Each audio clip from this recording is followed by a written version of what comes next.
This conference will now be recorded.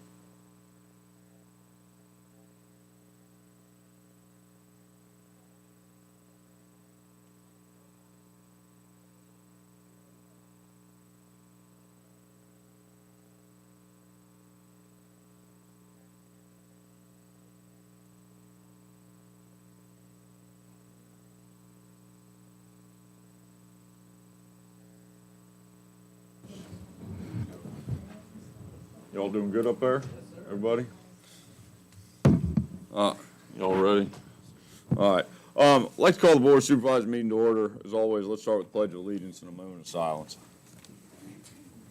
I pledge allegiance to the flag of the United States of America, to the republic for which it stands, one nation, under God, indivisible, with liberty and justice for all.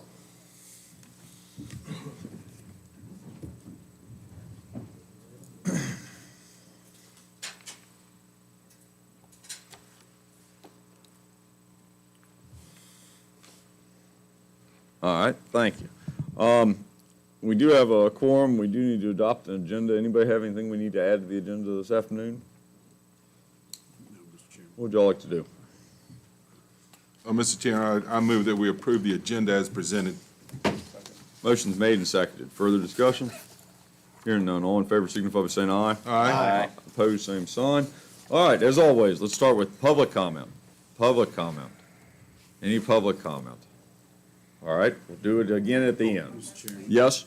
Excuse me. I just want to thank the Oh. board for spending as much time as they do. Yes, ma'am, Ms. Montgomery. Taking it very seriously. Thank you. Any other public comment? All right, let's get into this. Budget work session, I guess this is the third meeting. Madison County Fair, come on up, Mr. Weaver. Thank you. Whoops. Kathy Weaver, Treasurer of the Madison County Fair, Bessie. And I brought Bessie Berry, Sarah Berry, who is the President of Madison County Fair. Thank you for your support in the past years, and I'm gonna let Bessie do a little chat with you guys. Thank you, ma'am. Thank you all for letting us be here, and I guess I just want to make sure that you all know that the fair this year is July the 17th through the 20th, and our theme is a really good time at the Madison County Fair. And in the notes that Kathy provided, the paperwork, that there were over 8,000 people at the fair last year. Not only local people, but people from all over the place. They see our, on the website, Facebook, and the tourism, site from Madison. We are an all-volunteer organization and a 501c3. Volunteer hours that are spent the week of the fair equal 1,000 hours. We not only are working for monetary, but if you are aware of anyone who would like to volunteer for the fair, we would love to have them, because we're not as young as we used to be. So anything that you can do so, we would like that very much. We meet all year long to plan the fair. Our focus is on the youth that we have here in Madison.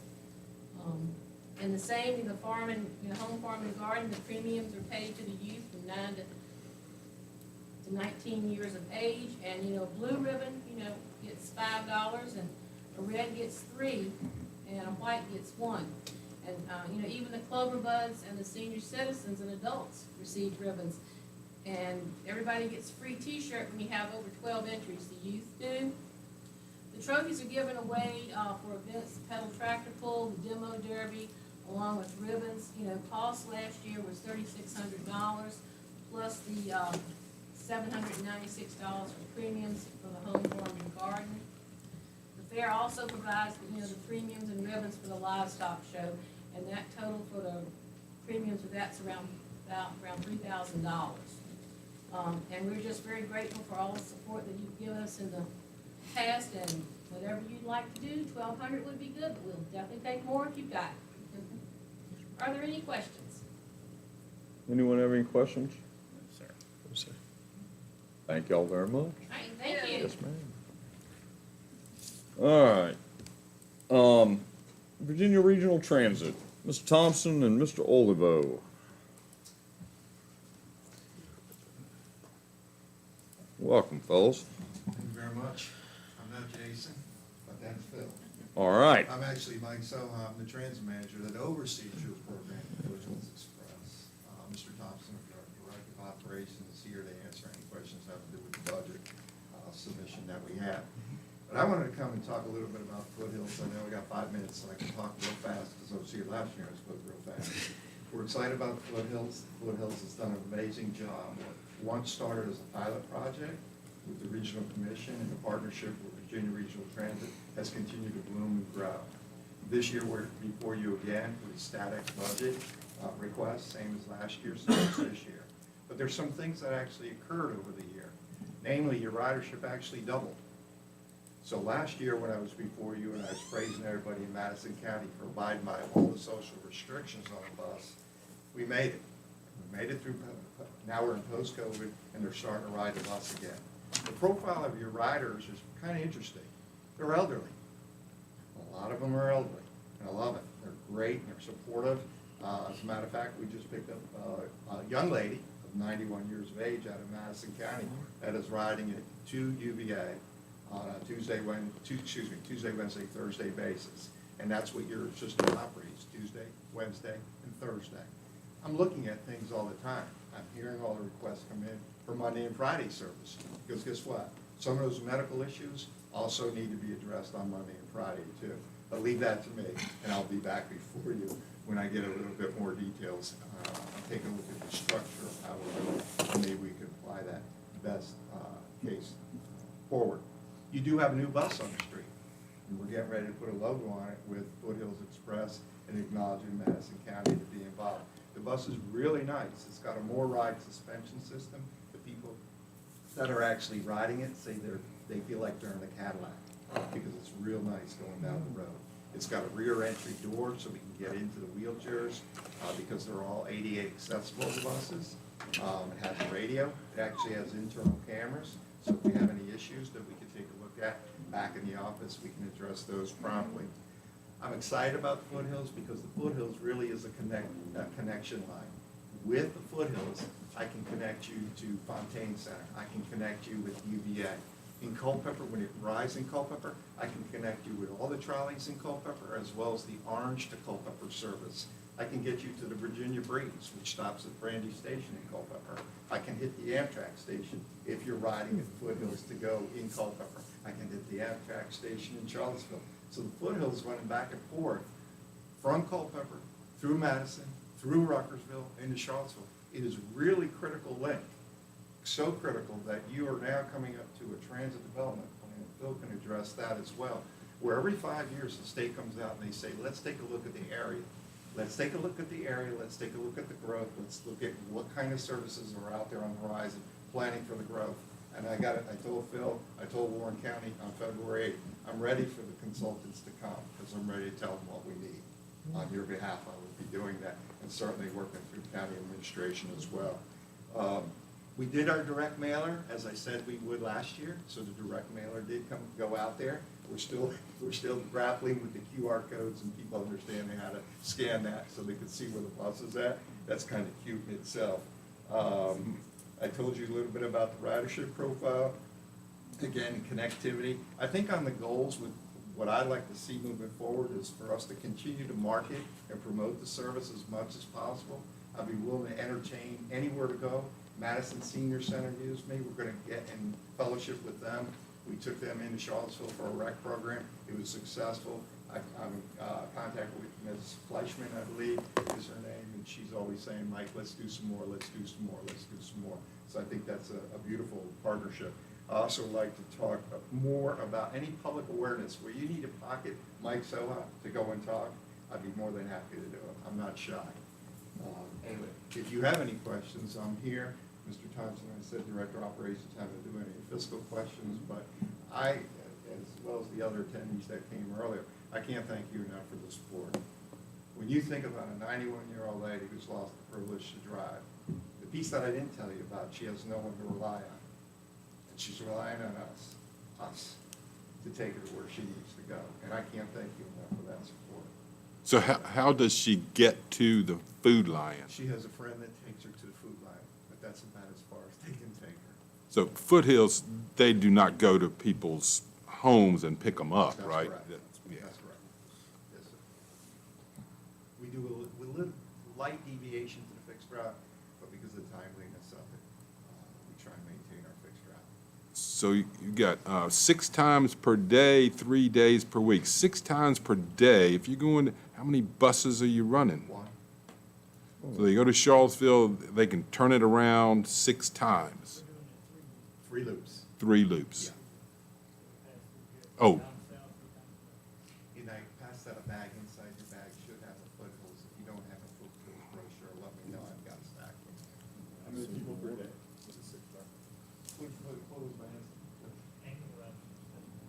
Yeah, 1,700 annual. Yeah, and that was, we just broke 1,000 last year, so that's a lot of people increase. For the distance we're traveling, and the areas we're serving. All right.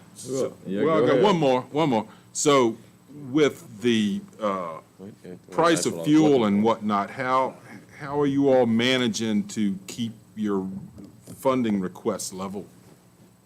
I didn't get a damn thing, Jonathan. Thank you. Well, thank you. The service through Madison is limited comparatively to the stops that are in other jurisdictions. If you want to give more, we'll take more. Yeah. All right, who else has questions, comments? Anybody? Thank y'all. Yeah, please. I just had a quick comment. I appreciate the awareness y'all raise, and I'm assuming when we have our business expo this year, y'all will again come by and set up. I think it's great exposure because people can see that service who may have just relocated here or was not aware. So thank you for participating in the past, and we hope you continue to do so. We will be there. One thing to add is that a lot of times people call and they'll say, we're new to the area, and we're just finding out about this, how does it operate? So you do have people that are moving into the area, asking direct questions about access to transportation. I just want to leave you with that thought. And then lastly, and I'm sorry, Mr. Chairman, Aging Together, I didn't look through their pamphlet. They were here last week. Are your information in that pamphlet? If not, maybe connect with them. That's a great resource for everything that's provided in this area. What they call that magazine? I will get back to you, sir. You have a copy. What's the? Yeah, I left it on my desk at home. They I say never it's a forget great anything I resource. remember, but I can't remember that one. Thank you. All right. Thomas Jefferson EMS Council. Pepe Witchell. Welcome. Good afternoon. Yes, sir.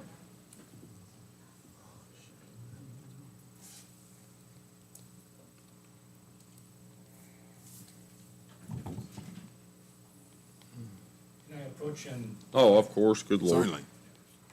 Yeah. This I'll- is give me Madison. 3 more. Then.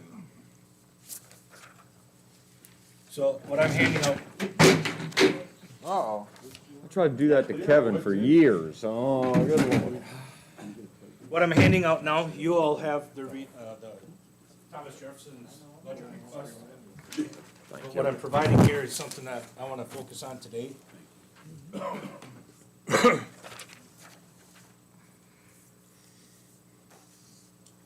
So the budget request that I submitted in is a continuation of what we've done in the past. Providing a plethora of services of behind-the-scenes force multiplier type of services to allow the EMS agencies within the Thomas Jefferson region, which is Louisa, Fluvanna, Albemarle, Charlottesville, Nelson Green, and Madison, to be able to provide quality patient care in their first dues. If you're not aware, the Office of EMS in the Virginia Department of Health found some what's been called financial irregularities. And it really blew up, literally, as they started digging in to see what the situation is. As we were approaching into last fiscal year, we were looking at plans, working with Chief Hillstrom and Madison EMS on ways that we can reestablish, TGEMS could reestablish, to show you all that we have a good relationship with the current EMS leadership and with the structure and we're providing, to the point where Chief Hillstrom has joined the executive committee for the council. Now, what ended up happening at the end of last summer was once we got this financial irregularities information, you can see here on the top of this is, and I apologize, if your eyes are anything like me, I apologize for your squinting right now, but at the beginning of the summer, we were hands down, ready to go, rolling out some good training, looking at all the improvements that are needed. Chief Hillstrom have been using the RSAF, Rescue Squad Assistance Fund, which were helping ensure that the process, their proposals were submitted in properly, providing some technical support for that, and then sending it in to the state. This last year, because of the financial irregularities, RSAF was canceled, both for the fall cycle and the spring cycle. It will be going on again in the future, but right now, we're waiting for the state to square away their checkbook, if you will. Another big thing that the state ended up canceling was the symposium, which is a very big training symposium, which the vast majority of EMS personnel tend to get their continuing education. Now, once that was canceled in November, myself and my 10 colleagues at other councils, we just started working 24/7, trying to figure out how we were gonna get CEs to everybody, given that the last minute cancellations. So, as I'm kind of going through this, is we're trying to identify what is going to be continued. And obviously, the ultimate goal is quality patient care and making sure your citizens get timely and good patient care, right? One of those things is our performance improvement, which we're working with Madison EMS to make sure that we're identifying and then following up with training. One of those opportunities was a recent neonatal resuscitation class that we provided, or that we're continuing to provide. We've trained almost 20 personnel right now in neonatal resuscitation because of some incidents here in the county where we wanted to make sure that the personnel were properly trained, and then because of the distance to definitive care, we wanted to make sure there was no lost time and things happened very quickly. All right, but the state, in its attempt to shore up its checkbook, cut a lot of programs. And right now, I'm looking to see what the impact on each individual agency is with that particular project. For example, Chief Hillstrom was one of the first, was a user of ESO, the patient care reporting system that was recently implemented by the state. Chief Hillstrom also had subscribed to HandTevi, a resource for paramedics to provide cardiac care and pediatric care for patients. When the state cut all their contracts, they cut instructors, they cut HandTevi, they cut ESO, and talking with Chief Hillstrom, he had to take a step back and go, okay, I was here, I went to this new position where the state was reimbursing me for the programs that I had, and now I'm back to where I was 2 years ago, having to pull it out of my own pocket. So I'm trying to figure out where each of the agencies are and where I can fit in and provide them additional support. Now, that support is, right now, is me, and I'm trying to clone myself so I can get to every agency so that I can get that. But the biggest thing is I'm also behind the, all the councils were all delayed in getting our funds. So even our personnel were challenged on being able to get out into the field as a program. But as we're moving over into the future, the Commissioner of Health had mentioned to the EMS Advisory Board, this happened. It's gonna put a bad mark on EMS care in Virginia. However, this is our opportunity to really strengthen the system, and with positivity, looking at the future of EMS care in Virginia, and specifically within our counties, to ensure we have the best EMS care in the country. The National Registry, which most of us, the vast majority of EMS personnel are certified under, look to Virginia as one of the example states. So we're working with that. We're trying to find out what OEMS is going to be providing us moving forward, what their qualifications are. We're recalibrating so that we're reaching out more to businesses and trying to get more of a community feel. The biggest thing that I want to present, to share is that the community paramedicine program that was presented to you a number of months ago by Madison EMS personnel is something that we're really behind. And unfortunately, it just comes at a time where OEMS's funds have stopped. And so we're all trying to figure out how we're gonna continue these and be sustainable moving forward. So, as we're moving forward, Mr. Dawson was just appointed to the T-GEMS Council. He's been drinking out of the fire hose, if you will, learning what's going on there really quickly.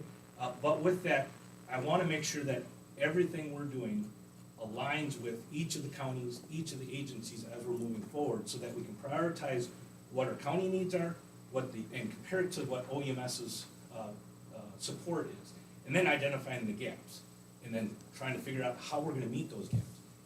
I just can't tell you what those gaps are right now. What I do wanna provide to you is continued communication over the next, I'm gonna say, next 2 fiscal years, directly with the Board of Supervisors, directly with Mr. Wheatley, so that we can make sure this communication is going forward and nobody's left outside the gap. What I'm requesting is a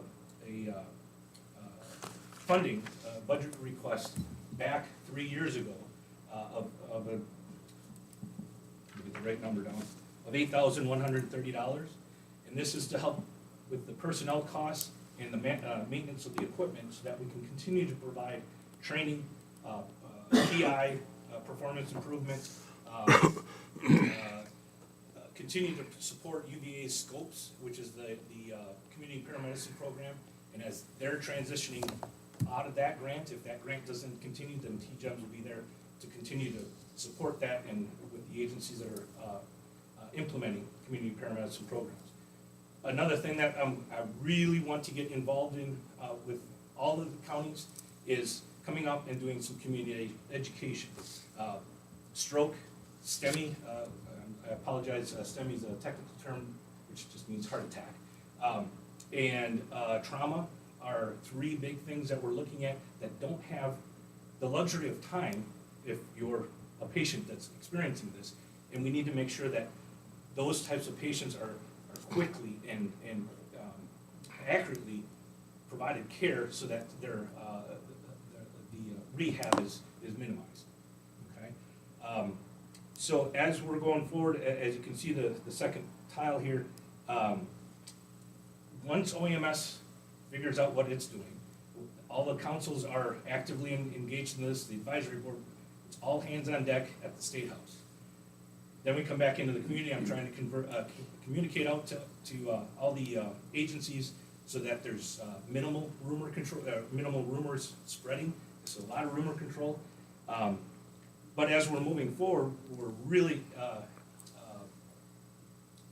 putting our efforts into an EMS Expo. We'll have one in March in Blue Ridge Community College that serves 2 councils. So everything from the West Virginia border to Louisa will be covered in this March, as well as another expo next March at PVCC here in Charlottesville. Right. Additionally, we're all sharing information so that if there's possibilities for your EMS personnel to travel to other expos, I'd like to be able to provide some support to allow for either the travel or lodging for some of those folks, because I believe that if your personnel go somewhere else and learn something from another provider, from another instructor at another location, and bring it back to Madison, you're going to be even stronger because of that opportunity. Okay. One other thing that I wanted to point out is your ECC. The system of EMS has looked at trauma in the past as when you get injured and to the point where you're discharged from the hospital. Right now, we're expanding that so that we're trying to mitigate the trauma from happening, as well as making sure that the rehab occurs appropriately. And community paramedicine is a great way to do that, right? So we need to come out and educate the community on when to dial 911, when not to dial 911, when we can work out other services. So it's working with the community itself and providing non-urgent transportation, as well as making sure that people are calling us when they're, let us make the decision. Don't get in the car and try to travel with a potential healthcare risk that you don't have the capability of taking care of in your car. That's what we're for. But with the ECC, we brought ECC and law enforcement in to train them, cross-train them with EMS, so that we could have an open communication, so that what we started hearing were some of the EMS personnel were sharing some of the communication challenges they would get from dispatch, and the same with dispatch back to EMS and to law enforcement, so that as a number of organizations and agencies got to a scene, they had the right information and good information to go into that scene with. The additional thing is that ECCs are required now to have an EMD, or emergency medical direction algorithm, and they're incorporating that in by this summer. Since Sean Ferguson's been new to the group, he's been welcomed into the ECC committee that I have with all the ECC directors in the region, and we're talking about how we can get CAD support so that the counties can talk to each other, right? So that if a Madison EMS ambulance is driving back and passes a car wreck on 29, Albemarle, Greene, and Madison County dispatches can all see which appropriate units are there, so that they can send the right unit there as quickly as possible. But we all know that if an ambulance passes you and you're in a wreck on 29, that's going to be a bad sign that they didn't stop. But we can't keep them from coming back to Madison and providing care for the rest of the community. So it's a constant communication challenge to make sure the ECCs are talking to each other, to make sure the units are talking to each other, the agencies are talking to each other, and that's what TGEMS does on a continual basis. That is a lot. And I try to keep it within 10 minutes. You're very proficient. Who has questions, I guess? Well, let's see, I guess, yeah, I'll start off.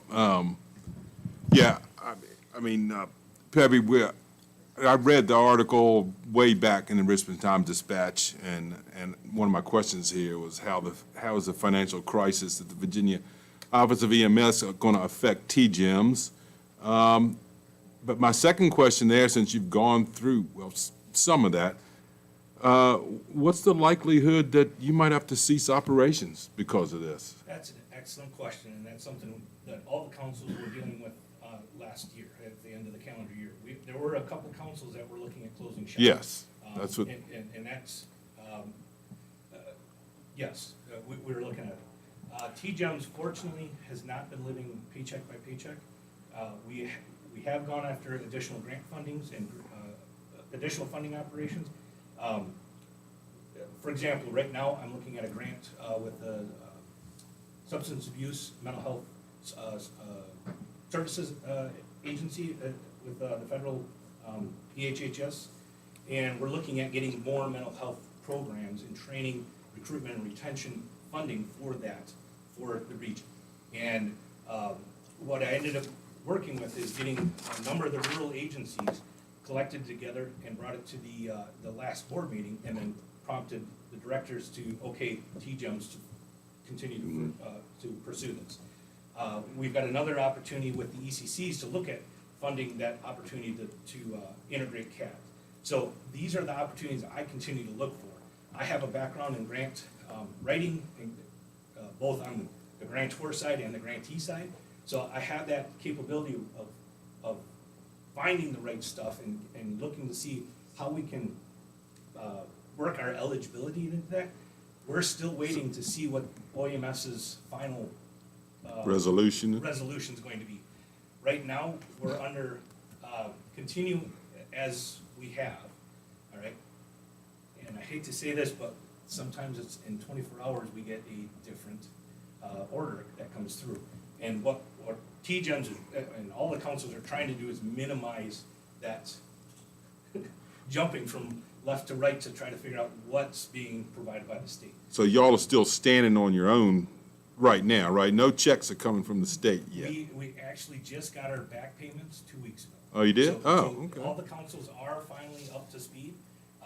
Right now, the state's going back through and taking care of additional contractual requirement, things. From, yeah. To look at what's left and where we're going. But the biggest thing that we're seeing, like I said, with hand heavy, with ESO, with training, just staff and the symposium, a lot of those services are now not in the plan for at least the rest of this spring and potentially in fiscal year 25, all right? That's where the councils are stepping up and saying, okay, this is what we need then, and making sure that we're running efficiently with the support we're getting, but all the councils agree, we're getting a portion of our operating expenses from the state, and then we're looking for other funding streams to Yeah, continue. yeah, that was my other question I've written here is what, in the past, you know, during normal times, what percentage of your funding was coming from the state? So I've been with T-Gems for 3 years.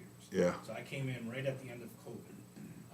And I have to go back pre-COVID because COVID itself messed up a Yeah, lot of the numbers are all whacked. But I would say 80% of our revenue pre-COVID was coming from the state.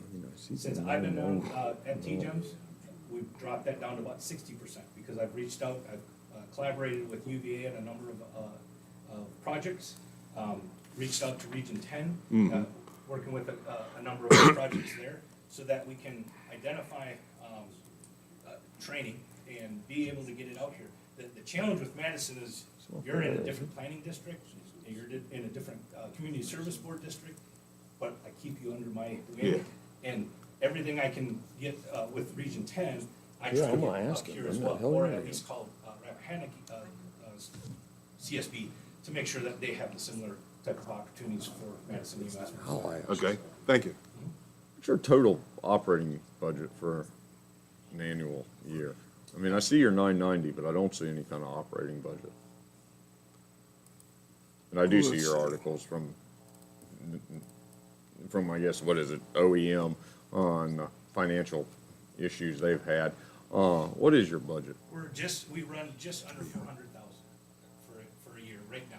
I'm trying to increase that budget so that I can get more personnel to provide additional services. One, coordinator for mental health services. And I keep going back to mental health. Madison EMS was one that had attempted an RSAF for an app for mental health counseling. We've attempted to get it to, just for the county as a pilot program to see if it would be usable for the entire region. And we just kept getting stopped at the state for getting it funded at Madison County. But what we're getting feedback from the state was that it was just a county. So we were going to turn it into a regional plan that was going to be submitted in August, and of course, with August, everything was stopped, and we kind of sat back and said, okay, how long do we have to keep this on the shelf? But these are the things that we're looking at improving, is looking at ways that we can do regional things that Madison has brought up in the past. The mental health app is one, ultrasound is another one, and at some point in the future, blood products is going to be another one that we're going to be looking at, so that we can get blood to people that need it when they're as far away as Madison, before they start to transport back into a trauma center. All right. So I apologize, that was a long-winded It was. answer for It was. short answer that was needed. but No, I'm just, I'll I mean, I'm going through your numbers, and I mean, even your 400, I'm having trouble finding, 'cause I mean, I see your beginning balance is 317, and I mean, I see your revenue versus expenses and what you've made, and I mean, it's good to see y'all doing okay. Just kind of curious. Other questions? Anybody? Thank you very much. I appreciate it. Yes, sir. Thank you all. Y'all good? Thank you. Oh, thank you. All right, Madison County Fire, come on up. We hope somebody qualified well. We're kind of tired of listening to you. Hey, that's right. y'all. This is our new president, Lauren Jordan. I think some of you better. I'm But- new, so he's gonna do the talking today. Obviously, you've seen we're asking for an increase. And I'll give you a little background as to the driving force behind that. It's quite simply the cost of doing business. We have looked forward, I guess, at what the future holds, and of course, we don't know. But the big number we've looked at is the cost of maintaining our fleet of apparatus. Ran some numbers based on today's replacement cost, and of the 9 pieces of equipment we have, the total cost in rough numbers of today's replacement would be $4.35 million. When we buy a piece of apparatus, we buy it with the expected 20-year lifespan, which puts that at $217,500 a year just to replace our apparatus.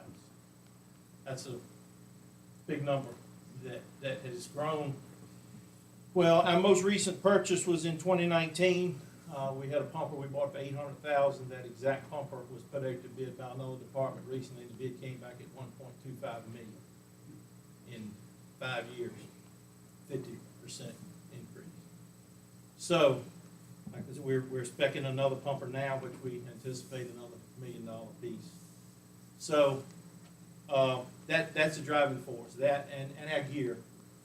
Basically, to get a firefighter equipped to go in the front door of a building, $10,000 on his back. That doesn't include the cost of training. That doesn't include any of our operating costs. But we're really looking at this increase as money to maintain our fleet, so to speak. We feel that we can continue to raise the funds necessary for our operating costs and the rest of our budget, but we're looking at this to fill the gap to purchase. And looking at that number, we're just not sure we can continue to raise the funds needed to come up with those funds to keep our fleet up to date. To replace in the future? Yeah, you're talking- replacing as yeah. necessary. As I say, Yeah. pretty much everything we buy, we expect it to give us 20 years of service. And the other thing that's come into play in fire and EMS service, right now, most apparatus manufacturers are given a 3-year lead time. When you order a piece of equipment, they're given a 3-year lead time. So you gotta plan ahead. So, questions? Well, I guess I'm gonna have to, your increase, according to my spreadsheet, is $307. I mean, that's what I'm looking at. Now, No? And I was gonna give you a hard time about $307. now, I haven't seen what you're looking at, but our request last year was 95, and it's gone to 150. I show last year was 149,693. Yeah, look- Hold on. Wait, Okay. yeah, this is where I'm going through the exact same thing over Okay. here. Y'all's ask last year was like 100K, right? 95. 95. So you're going from 95 to 150 is your ask. The numbers you're looking at probably mixed in there are ATL money, which Yes. goes through the county. It Oh, comes to the so- county and then is dispersed to us. So essentially, it's 200, the total budget with the aid to locality will be 205. Yeah, I don't have the exact Rough, ATL rough, number no, in no, there, no, 'cause no, that's no, subject that's to fine, what the that's state fine. disperses, right. We used the All right. last year's portion and added that to it, so that's what Okay. was coming. All right. So where I does was thinking, it aid- was a bargain this year. Yeah, mean, I good was luck, couldn't make $307. the Hey, jump on it for $307. no one's gonna give you a hard time over that. I was going to. I was gonna cut it, about $307. But what's aid to localities? Where does that come from? It's a, It's funded by insurance, fire insurance premiums. Yeah. And it is dispersed, to my knowledge, population-based. Yes. It's dispersed by the state, and it's population-based. We get an allocation, the town gets an allocation because there's a minimum allocation per locality, so we get I think it's 15,000 flows through the town, and then the county, it's population-based. So I'm thinking it's around 60-something. But Yes, they that's let correct. you know at what time of year you find out what your amount's gonna be? It's dispersed in September. yeah, we September. have to actually apply, I I apply for that, Uh-huh. and then they give us what the amount is based on the population, but it's applied for, and we usually get it around August, September timeframe. But that aid, you bake that into the company's budget because you need Right, that yes, for it's included operations. in that budget, right, When does obviously it not come in? included in that 150, but yes. Yeah, got it. 150 is what we're asking for in local. Okay. Who else has questions? How many calls do you guys go on per year? Last year was 380 something, yeah. One a day. Generally runs for 375 to 400.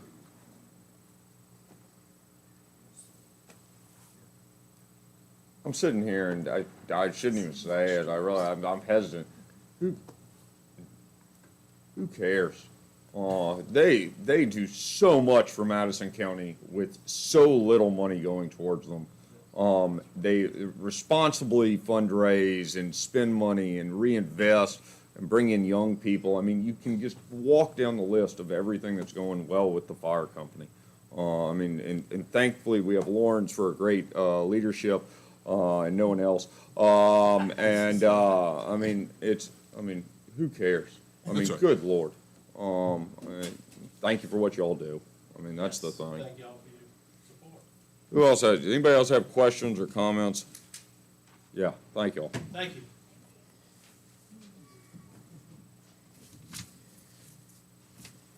All right. Walking right into the room. Yeah. Now we get to go hard. All right, PRA, come on up, Lindsay and Jerry.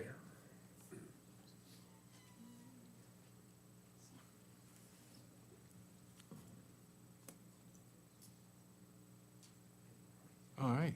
Congratulations on your good event on Saturday. Thank you. How much did you raise? 30,000. There you go. Pretty good. All right, tell us things. You want to talk about the department? Go ahead. Yeah, so, I will say this much, I'll brag around people who work here. We have a great staff that all works together as a family. And we are constantly thinking ways to better improve the park. And also, we're constantly trying to raise funds for the park before the events. We've come a long ways in the last 10 years. And someone attested to that. And we're always striving to be better at what we do, be cost conscious, and raise money at the same time. So it's been a long journey, we're getting there. We just completed our Hometown Heroes Awards Gala. It was the first time we've ever done this. We started off with nominations back in November for various community awards, mostly for service. And we did online voting that ended in January, and we did a silent auction online. The gala was this past weekend, you heard Clay mention it. We had 175 tickets sold to the event, so we sold out on the event, and we brought in just over $30,000 in just that one event. We've done music in the park, we host a lot of movies in the park, family events throughout the year, constantly trying to do new things and add new things. But yeah, what we're focusing on this year is really trying to get our outdoor recreation center project coming up, so that's what we're raising funds for. This year, we're asking the board for $399,000 and some change.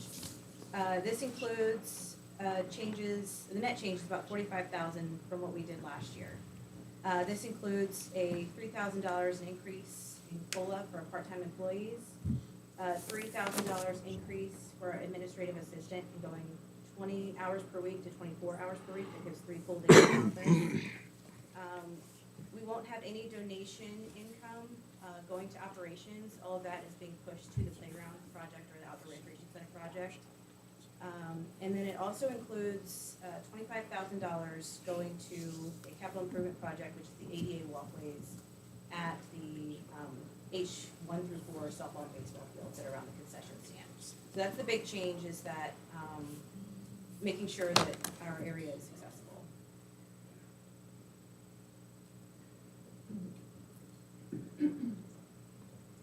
Yeah. Yeah, so we're also asking for a new bathroom mower. The mower that's there now was purchased by Ross Sheffield.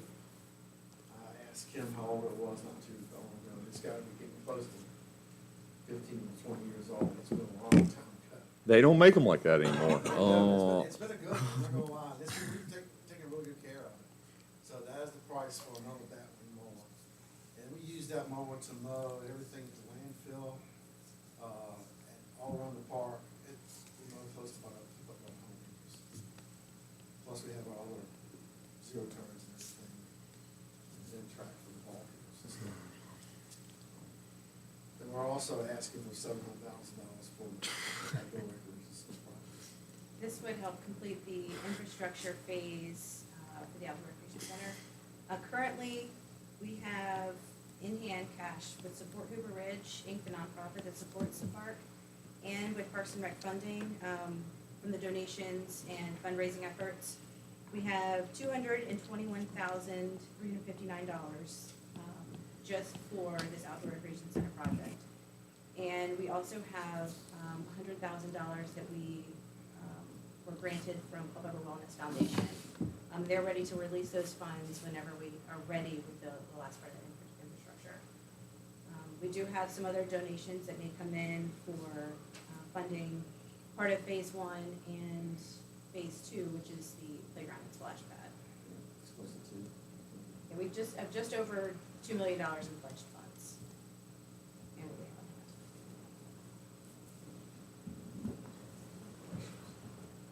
we have Ms. Warren, you want to go through why they're asking $399 and the actual number's $397? Yes, sir. So I calculated fringe a little bit different, so the difference is just the FICA. And I do want to note that the salaries in their budget do not reflect any sort of an increase in compensation because it's pending the compensation study. So this request could go up depending on the compensation study. I do have a question. Yep. Did you change it from the December increase that we all got?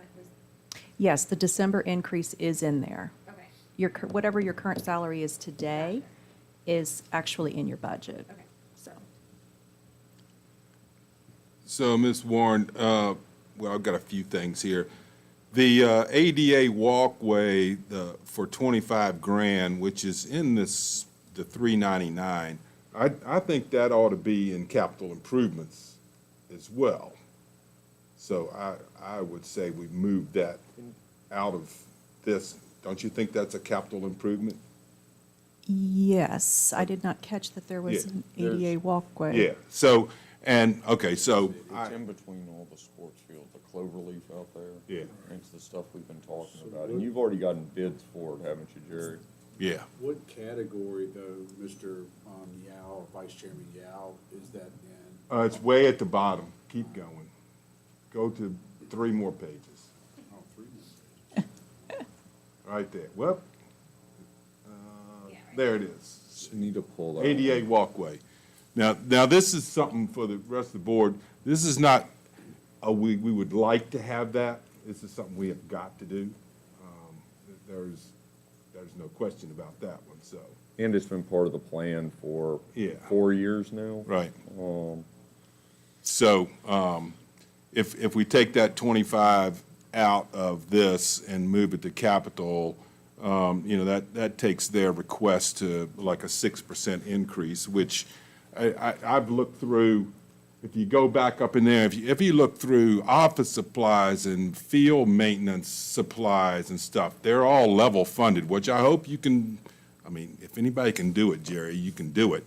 I appreciate the fact that you did not jack that up, like a lot of folks are inclined to do just because of Not dairy the world. farmers. Not dairy farmers. Not, so, he's got a lot of twine string in his back pocket. So the increase, I do spend quite a bit of time out there, and I see what's going on the clerical side. So the increase in clerical hours is assuredly warranted, and the 3.2% COLA is reasonable, and it's also the same amount that Joe May got on his Social Security this year. 3.2. Yes, it was. So And also, the bat wing, Where is that? What's the cost on the? 27. 27. 27. Yeah, okay. So that is not in this. No. That is the 700 for Yeah, we'll the, be talking capital at Yeah. a future meeting. I'll make sure that the batwing mower is on that. is on that, and I will move the 25,000 out of this operating budget over to the capital budget. I apologize, I missed that, and Yeah. then, so I'll take that out.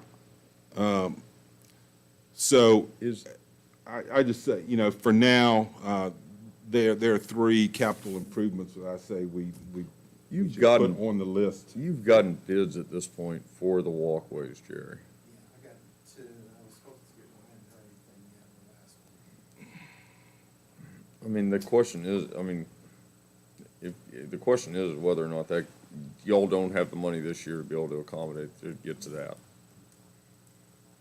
To get what? to get those paved, since he's already solicited bids. Oh, you mean this fiscal Yeah. year? Yeah.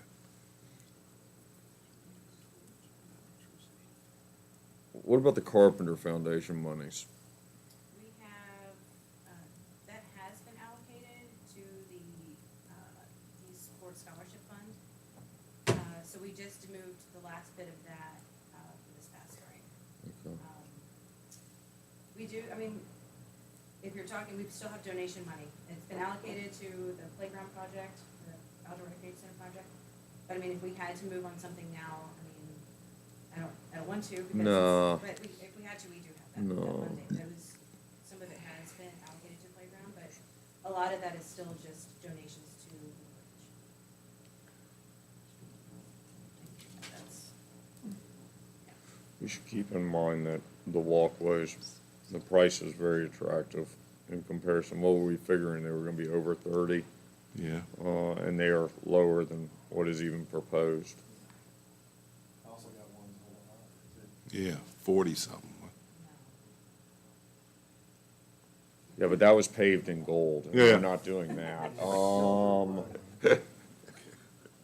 right, other questions? All right, since you casually mentioned it, I guess nobody's gonna talk about it, and I keep telling people I'm the most skeptical of the whole dang thing. The 700K for the site work for the splash pad and pickleball, which Cardi's favorite sport now, and basketball and hockey and whatever else goes out there. Are there questions on that? You've gotten a whole lot of money contributed and earmarked towards y'all. You need that 700K to get going so that other money becomes available. So it's not 700 total. No, it's a 3 is it 1.3. 3.2, 3.4? For the infrastructure, for the first phase, that's your bathrooms, site work, electrical, plumbing, all that stuff. And then the playground splash pad portion is 1.4, and then you have the rest. for- What's the total? 3, 3, 4. Yeah. 3.4. Good. But 200, some of that's already been committed for the design work that's ongoing. What, 212? Yeah, I think it's 212. All right, everybody good? Thank y'all. Thank you. Appreciate everything you've done for us in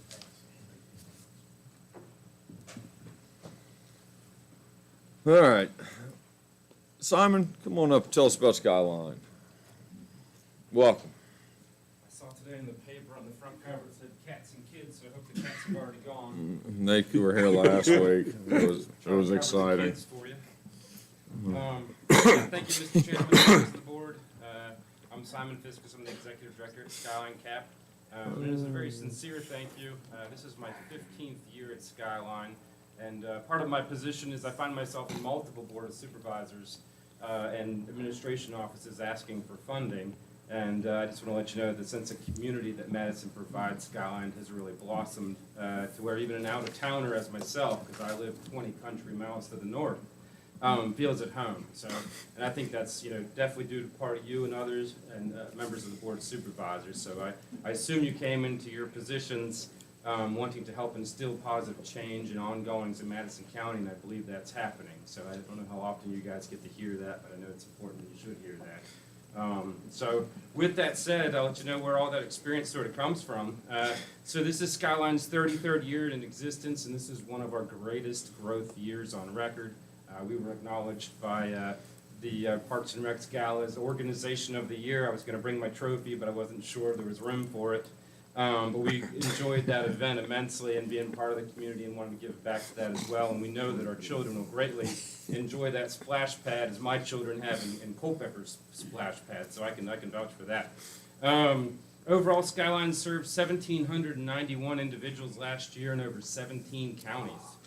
So we're big, and Madison's our home, though. This is where our main office is. Out of those 1,791 individuals, 370 of those were from Madison County alone. Our biggest project over the last year is we added 6 rental homes in Greene County. And here in Madison, we completed a renovations and we have filled our apartments on Main, which is the old barber's house, which now has 6 units in there.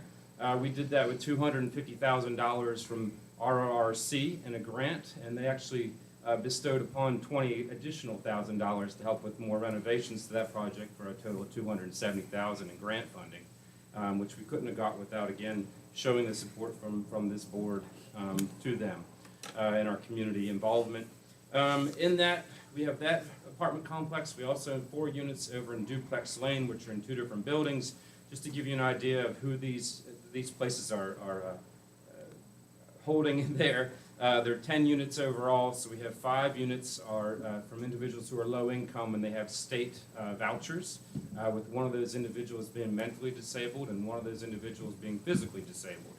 We work with Encompass and Region 10 to place those individuals in places of care.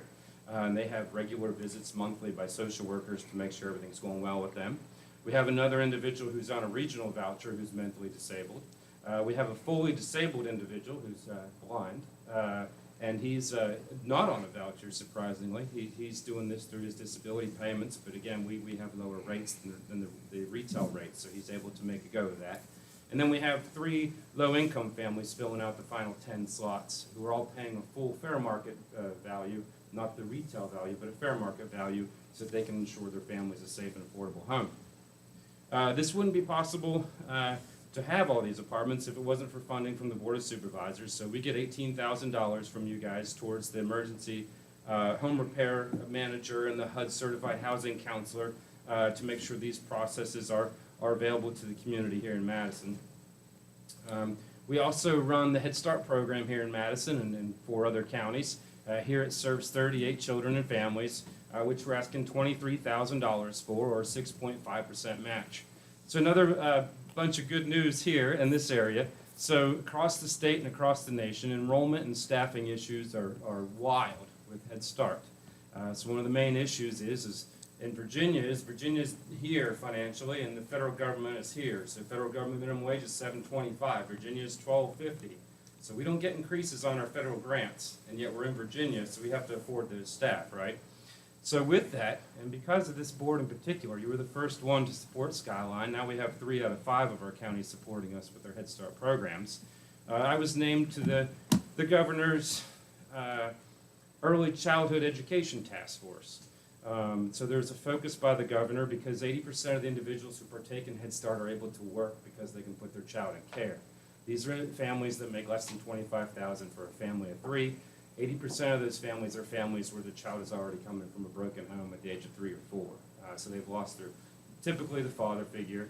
So they're either with the single mother or they're with the grandparent. So across the state, 20% of the enrollment slots for Head Start were lost last year alone. 14% of the classrooms across the state were closed. One of the counties that did not close either and kept fully staffed was Madison County.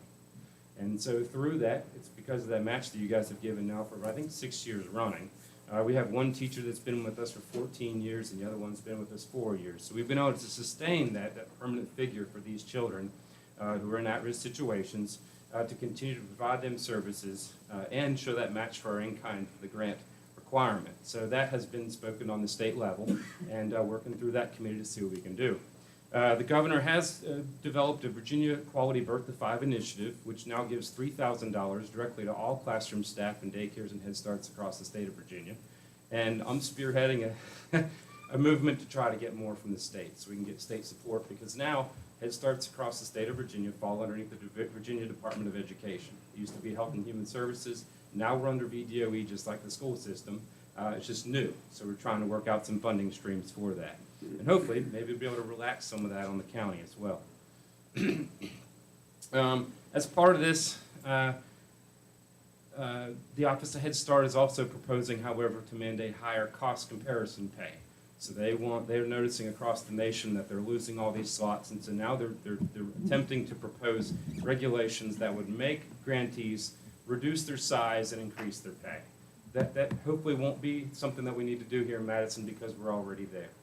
So greatly appreciate that. Madison is ahead of the curve. And an example for all the other communities across the state. Skyline continues to operate an additional 45 other programs, but Cardi told me that Clay wouldn't want me to go into all of them in detail, No. so I'll just give you two more. So you have Project Discovery, which is a program that we're now partnering with the University of Virginia to offer field trips to secondary colleges, universities, trade schools, to at-risk children to try to open up their mind for what may be next in life. We've been running that in the middle school. We're now back in the high school as well. So we're very proud to have that. They're going to do 7 different trips to 7 different locations for a day. And then we also run Healthy Families in Madison County, which is a home visiting program for at-risk newborns and their families, which we have typically 10 to 15 families that we're doing that with. So it's a very rewarding program and one of the favorites. Also in the works, we're looking to start renovation soon on 534 South Main Street, the old Mesa thrift store. We're going to put an office in there. We're going to have an additional 6 staff there. We've added some more jobs to Madison County. We added another accountant along with your own Mr. Yao. So we have 2 accountants now, believe it or not, but don't tell anybody. They're precious. And we added an additional human resources staff member to try to keep up with the managed growth of the complexity of a nonprofit organization. And we're also looking at possibly adding a property manager. We're now up to 27 low-income units across the 3 states that we have apartments in. Lastly, to complete our funding request, we're asking for $6,000 for operating costs. So our overall ask is $51,902, a $22,90 increase over the last year, or 4.62%. To cover building costs with the emergency home repair, all the supplies are expensive, about a 10% increase in cost there. And then overall inflation, with Social Security being one of the main impacts on that, because we do have a very low fringe rate of 24%. So overall, I just want to thank you for your hopeful continued support.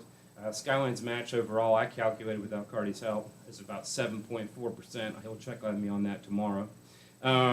Which we use that, though, as an in-kind match, and that money allows us to get these grants to make this all possible. So it's really, a couple-fold that money goes towards. So thank you so much for the community support, and I'll take any questions you may have. Anyone? Please. Mr. Chairman and fellow board members, I have the privilege of serving on the Skyline Cap board. And first of all, congratulations on the community award. I will tell you that being on the inside and seeing how that organization is run, and it's fantastic. I mean, Simon, his leadership and administrative skills are just unsurpassed. And that organization does so much on so little. And a large part of that also can be attributed to Supervisor Yao, who is their accountant. And I know he has to do a lot of shuffling with money and a lot of red tape that they both have to deal with. But I really wish that all social services organizations at the state, federal, and local level could be run at that level of competency. We're very fortunate to have them here. Thank you. You got comments back here? Are you going on the Learning Center board? I am. Good. Other comments, questions? Well, nothing other than the fact that I am on the staff, obviously, at Skyline Cap, so I'll be not commenting on this, and when it comes time to recuse myself when we appropriate and approve budgets, I will be doing that. There you go. Simon, thank you so much. Thank you. All right. Northern VA 4-H Education Council or conference or whatever. Katie? Yes. Yes, ma'am. Welcome. Afternoon. So I do have this, which you guys Let me see if I don't fall off. Just share a couple things there. So yes, so I am Katie Tennant. I am the Executive Director at the Northern Virginia 4-H Center, which is up in Front Royal, but we serve 19 counties and units around Northern Virginia, and Madison is one of those. So I am here to present our budget request ask for you today, and want to give you just a little bit of background good. on that and what we do. When people hear 4-H, they automatically think of the clubs and all of the livestock and the ag, and that's what Kelly's going to talk to you about in a little bit. I partner with Kelly Mallory with Virginia Cooperative Extension. We are the host facility for Junior 4-H Camp. So we have 229 acres up in Warren County, and the 19 localities come to use our facility to facilitate that 4-H camp in the summer. And our mission is to educate, inspire, and connect. So we are working with the leadership aspect, how we can make those best better along the way, and how we can really develop the youth when they're there. So we focus on giving them a lot of responsibilities. When they come to camp, they are responsible for cleaning their cabins, cleaning their lodges, cleaning up after dinner. We have teen counselors come and serve in leadership roles with the younger campers. So a little bit of data to give you on that is over 90% of our campers on their evaluations said after camp that they were able to follow through when asked to do something, share work responsibilities, take responsibility for their actions, and handle success and failure. So that always makes me really happy with that data, but my favorite is we ask them, because of camp, ... just open-ended. What do you have to say about camp? And we get amazing things like, I learned I could live without my cell phone, I was less addicted to screens, I was able to feel comfortable in front of large crowds and large groups. So that is really the outcome that we're looking for. We are developing up those youth. And because of that mission, we try to keep the camp prices as low as possible. So we subsidize those. The way we do that is we come to the local counties, Board of Supervisors, and ask for some funds, and then through our different retreats and things throughout the year. So to send a kid to camp for a week, we lose about $100 a camper. Last year was $136,000 we took as a loss, and we try to split that with the county. So we look at the number of campers there were from the previous summer, and we say, okay, we're gonna try to recoup 50 of that with grants and other rental prices that we can get, and then we ask the county to supply that other $50. So we had 74 campers from Madison County strictly last year, which would be an ask of $3,700. So that is the ask that we're making. And there's some other information in here for you, but just the other kind of piece and part to point out is between 2023 and coming into 2024, we're still finalizing some projects. We have raised over $1 million in grant funds to do renovations and projects. So we are actively out there recruiting money. How can we increase our facilities? How can we make things better? How can we get campers there? And of our funding, only 7% of it is guaranteed and comes from the state. So the state pays my salary and our program director's salary, and everything else we have to raise as a nonprofit. So we are not a government-funded facility, which sometimes gets a little confusing, and people are like, oh, you're a nonprofit. And I'm like, yes, you are. What questions can I help answer for you? All right, who has questions? So you guys are a 501c3? Correct. So, I mean, it sounds like you bill afterwards for whatever you have lost on the previous year, where you have a stash of money somewhere that fronts that you can run the camps with before you get reimbursed? Yes, so we build it into our budget. We do bill our camping units a 50% deposit before they come to camp, and that helps us get a lot of the supplies up front. It helps pay some of our staffing costs, and a lot of that, some of it recruits, some of it we don't. So we have to build into our budget expecting to take that loss, and then if we don't have to take as big a loss, then we can serve more people and we can do more things. So the 74 kids from Madison, how long, they go to, how long of a camp? That's a great question. It is 5 days, 4 nights, so it's residential. Just once during the 1 week during season? The summer, yeah. Yep, so they arrive on Sunday afternoon, we do dinner with them, and then Monday, Tuesday, Wednesday, Thursday, they're there all day, and we send them home Thursday afternoon. And what age group are we talking about? The campers are 9 to 13, and then we employ the teen counselors to help with that, and they are 14 to 18. So we Oh, yeah, I spring do list of have, adult volunteers. yeah, the 990, your budget is $1,200,000 or somewhere Correct. along in there.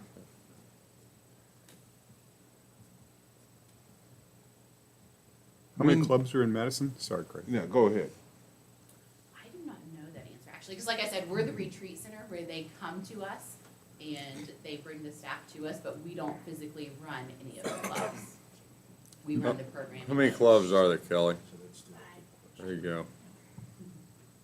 And do the Thank you. clubs donate money? I mean, they raise money for this as well? So the clubs raise money to send like their campers to camp, but the clubs don't specifically raise money to cover our deficit.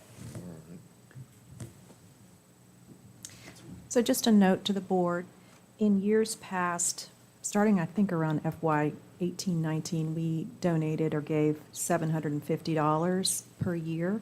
And then last year in FY '24, we did not have any funds sent. So I did want to make note of that because it wasn't on your sheet. And the question, thank you, the question I'd like to add, Mr. Chairman, is, I'm sure that represents a certain number of campers or so forth from Madison County, so even 750 going to 3,700, is there an anticipation of increase of participants, or? That's our plan. That's- Our goal is to try to add 10% each year so we can serve more youth and serve more campers in that leadership aspect. All right. Other questions, comments? Anybody? I appreciate your time. Thank Thank you you. for having me out today. Thank you. All right, John Reed, come out here and tell us about Foothills Housing. Glad to have you. Thank you all. Thank you for your previous support. I just have starting with a quick handout for some of the folks that All might right. be new. There's two here. One is a report from last year. There's two. And it's just a handle for describe organization. Thank you all. So Foothills Housing now has 168 affordable rental units. We added 4 recently. We renovated a building in Warrenton and added 4 apartments there. Part of that was funded by the RRC at Culpeper. Part of it was passed and part of it was our own funding for the revenue we obtained.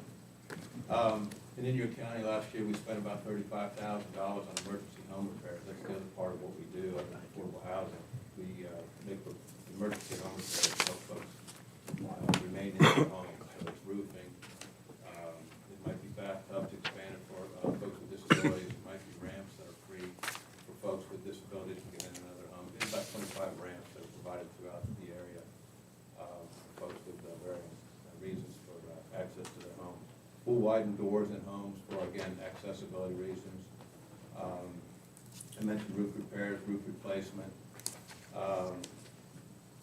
Anything that might be a safety hazard within the home. It could be rock floors, it could be decks that are falling apart for access to a home. We'll make those repairs as well. We're kind of a unique nonprofit in that we don't survive on budget with different counties. We're sort of self-sustaining, but the dollars that you do provide to us, 100% of those funds go to your constituents. 100% of those funds are spent not with our administrative costs, but to your folks to help maintain their homes. You have folks that are aging in place. Some folks inherit their properties, and we've done some wells. You can see there's a Cardi, I think there's a $16,000 well in there or something. So some of the repairs that we make can be very expensive. We don't pass those expenses on to the homeowners. So they're able to maintain their homes, stay in their homes, continue to pay, their taxes to be there for that benefits you all. I think you guys have been terrific to support us for many, many years. I think 7,000 has sort of been the figure. I'm not asking for any more. 100% of that, as you can see, we spent over, about 35,000 in this county, and I know that you all helped us with about 7,000. And that doesn't count the administrative expenses to send staff and whatnot to do these projects. We fund all of that ourselves. So, I don't want to make it sound like I don't need your help. I do need your help. But we spend all that money back to your folks. I could go on, but I'll keep it short. And, any questions? Is 7 where you're at, Dylan? Yes, sir. Good question. 75. Well, yeah, I put a note in here that Foothills, their ability to collaborate with other organizations. Last year, we gave them $7,000 and they turned it into 32, which is exactly the kind of thing that Skyline does with them as well. So you all, or you all like Skyline, you will only do these repairs for income eligible homeowners. You won't do it for a landlord. Correct. So Okay, I think that's very important, huh? these are folks that own their homes. They're not Right. tenants. They're not making repairs the landlords won't make. Yeah, landlords should do their own. They're homeowners. And for a reason, that home needs to be repaired, and maybe they can't stay in. We'll do a $15,000 roof so they can stay in. Right. So Skyline has garnered quite a bit of money. I mean, I'm talking, $45,000, which to us is a lot of money to do emergency home repairs. So Sometimes we need to, partner with you all. correct. And CHP, Community Housing Partners out of Charlottesville, we're partnering with them a little bit. Some of these projects are pretty expensive, and it's a nice collaboration amongst organizations to maybe pull some money together and get the projects done. It's been a lot of fun, it's a good project, so, enjoy that. Where's your office now, John? My office is in Washington. Yeah, that's the one I was looking for. What's Is the that what? Is that, all right, that's fine. Yeah, I'm sorry. Yeah, Jackie's here 3 days a week. All right, I was I get her curious. 2 days a week, you guys get her 2 days a week. We thank you for that. Other questions, Jim? Yeah, Mr. Reed, I was looking over your repair list, and there's several repairs related to septic systems. Do you folks partner or communicate with the Culpeper Soil and Water Conservation District? Occasionally, we'll get a phone call from some, county. Orange comes to mind. We did a repair in the town of Orange, where there's a drain field that's failed.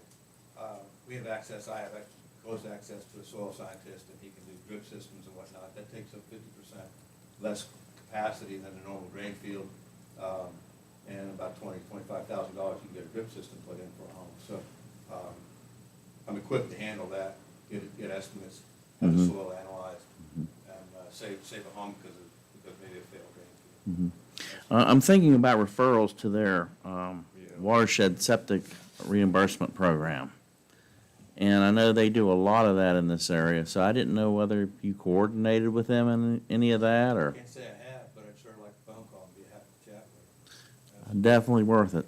Yes, sir. Many years ago, when we were together, we had about $15,000 a year we could spend.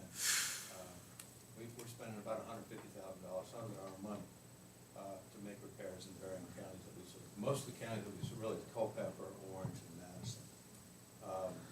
Rappahannock, very little. Fauquier, anymore, very little.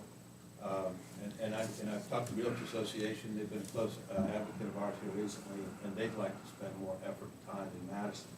And I said, this is a great group of people, and I can get you into that Madison group, and maybe find some referral business for them in terms of affordable housing down here as well. So this building that we renovated, it kind of came along with a subdivision that we bought, had 36 houses in it. This restaurant came along with it. I didn't want to be in the restaurant business.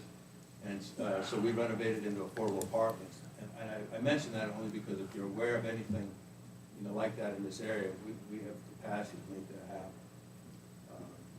We have good relationships with Virginia Housing, the RRC, Culpeper, Path Organization in Warrenton, which has significant cash availability for affordable housing. So I'm a pretty good hub for putting something together.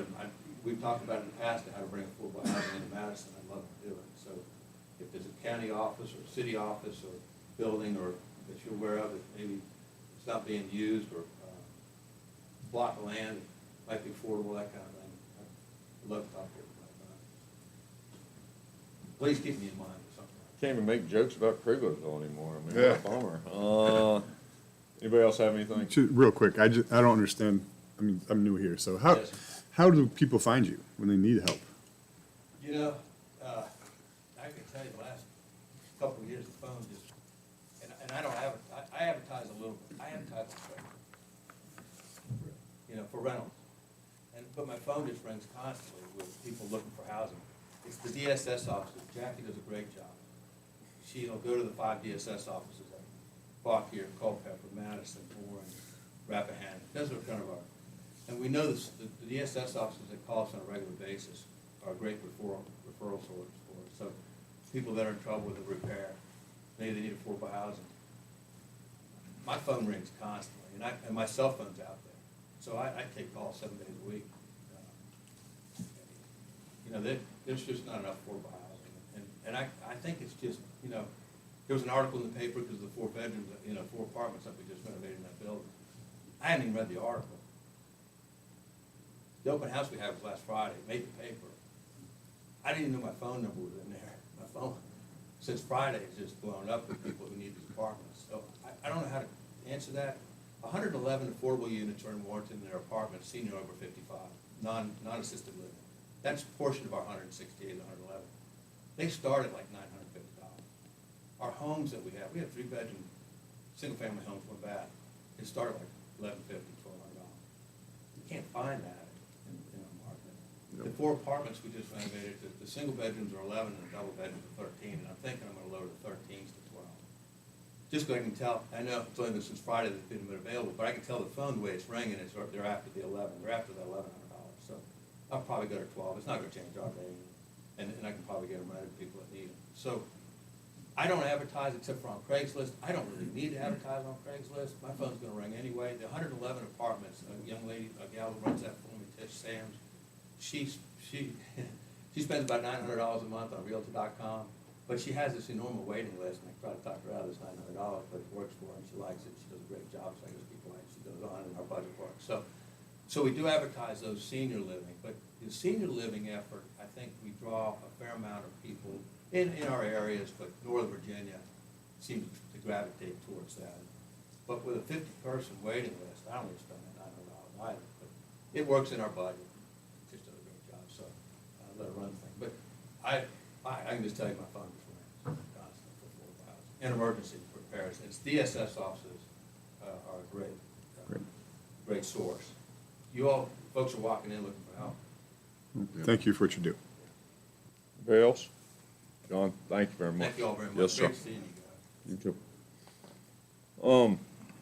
Animal shelter. Ms. Dotson, come on up and talk to us. Mr. Chairman, if I Please. may, as Ms. Dotson makes her way to the microphone, we had some slight revisions, so that I'm bringing that up on the screen. I do believe that new spreadsheet is in the OneDrive folder for the board. So there's actually a reduction from what you've seen before. But Ms. Dotson and I and Ms. Warren have gone through these, but Ms. Dotson is here to present.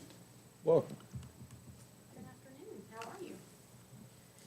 So the budget isn't changing a lot. I have a few areas that I'm asking to increase. I do have 1 part-time employee that I am hoping to get full-time for. She would be my second. At the moment, I have no coverage if I need off, get sick, so she would be my go-to person. She would run the shelter when I'm not there. She already knows the paperwork. She's the one constant employee with the turnover. This is her, she worked there years before. She quit, she had to move out of town. She come back and she got her job back, and she's been a constant. And then I am asking for an increase for repairs and maintenance to the building. There are a couple projects that I would like to get done. There's perimeter fencing, but that might come out of the Toppings Fund that the shelter has. much? There are some lights in the kennels that need to be fixed to LED. 5. Right now, they're not covered, and with the power washer, they can bust. If they do bust, they're going on animals, public, or Right staff. there. And then the caulking in between the kennels, that's gonna need to be fixed. That can be a violation for state inspection, so I would like to get that done. How much is left? How much is left in topping? I'm gonna say like 32,000. Okay. Please. Feed and animal care, that is increased, the cost for feed and supplies, of course, goes up. The animals at the shelter are on a specific food, that way the donations, so they're not always changing feeds, they're on one specific, and it helps with digestive issues, and also helps with fewer vet bills if they're not getting sick. And cleaning supplies, that did go up. We use two different kinds of cleaning agents there. One is just a degreaser, which is mixed with bleach, and the other is Kennesaw. That is our germicide cleaner that kills all of our viruses, our fungus, and things like that. So even with the increases, the budget is actually decreased 3.4%.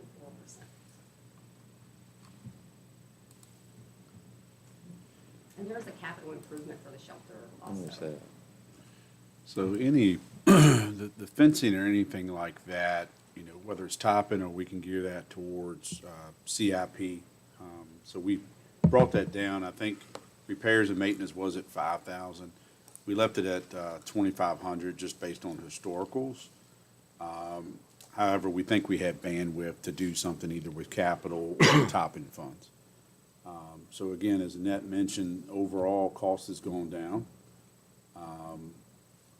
which is, yeah, the veterinarian fees. We took that down a little bit, just looking at historicals, but that's, you know, it's not a true crystal ball of the needs of services that the animals that may need, that Annette cares for. So at the end of the day, like any other cost, if you see these huge increases, that's where you would try to handle that through contingency, just like you do fuel surcharges. So we were trying to deal with some actuals, but overall, you have, let me go back to the bottom line. Yeah, Mr. go Chairman. back, go down, yeah. Keep going. Overall, Thank you. there's a reduction. So last year, you're at 184,637. This year, you're at 184,66.61. So things like caulking and so forth, Annette and I spoke, we're going to get our facilities and maintenance folks to do that. So it's a possibility that any of those costs would actually show up in that budget and not here. So we feel pretty good about the budget that's put before you today. So is that sheet now on OneDrive? No. Not there? It's not. It is? It's version 3. Oh, good Lord. It's in there. You got it? So if you look at the top here on the screen, Yeah. that should be the file name that's in the OneDrive. All right.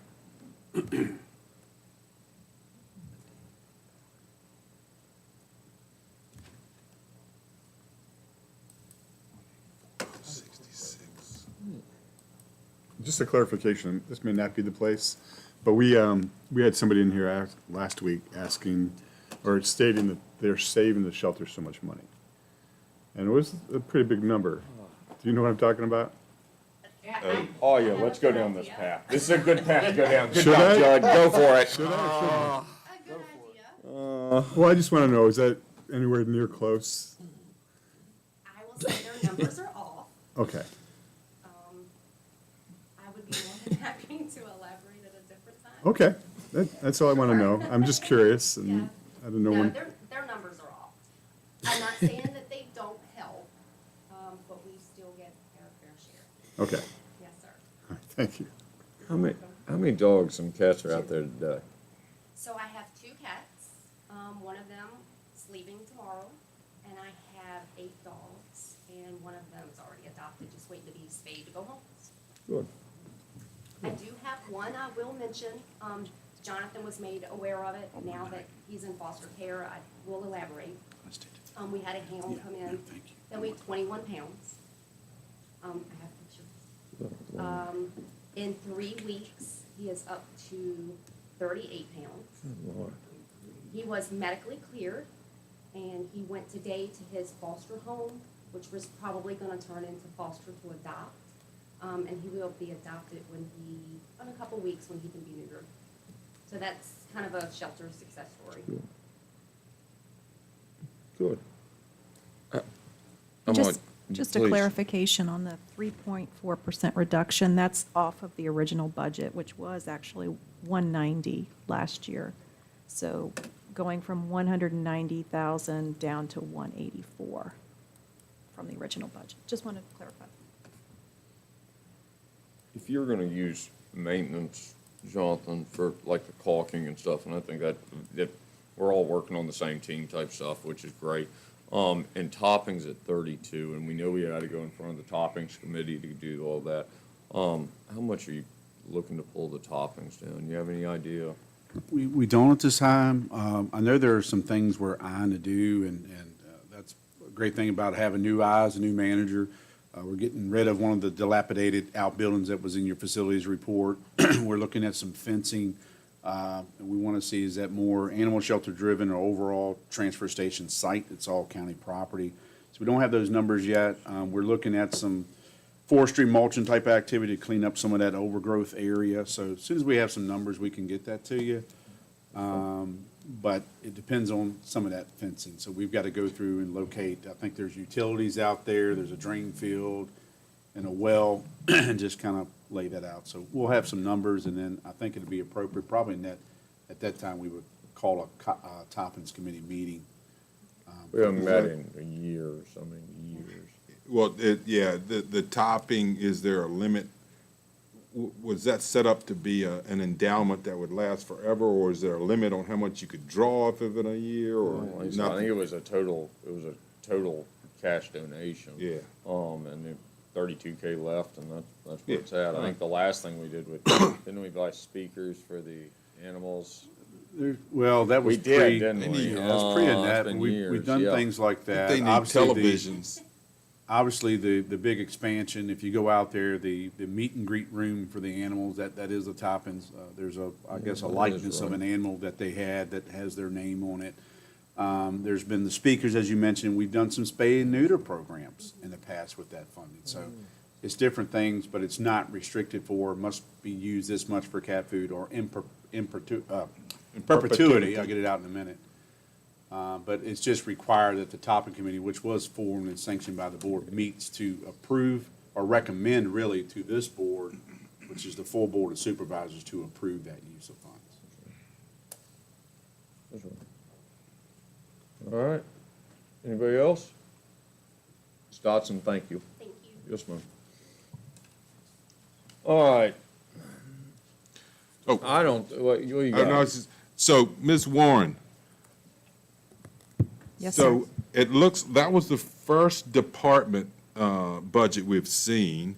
So when I was looking through that, and I saw it the other day, so people were using Tyler to enter this stuff? These are the reports that came out of Tyler. Who entered the data into Tyler? Well, all of this data is, the only thing that the department heads entered was column H. Did they use Tyler to enter? No, I sent them the spreadsheets. Oh, okay. And you could dump it? Yes, we could import. Import I it? have an import that Okay. I will do at the end. So there you go. Yes, All right. that's Just correct. wanted to We're see. using some- the system. I mean, we Use the do have the system. capability of allowing them to That's- enter data in Tyler for their budget request, but we're not quite there yet. Okay. All right. We told the health Did you do department it? about we're having this meeting, right? It's okay. They confirmed their time with Kim, but Oh, I'm not tracking the cancel. well, that's pretty good. I mean, what more can we do? I do Kelly, see. why don't yeah. we have Miss Mallory come down and talk to us about Virginia Cooperative Extension?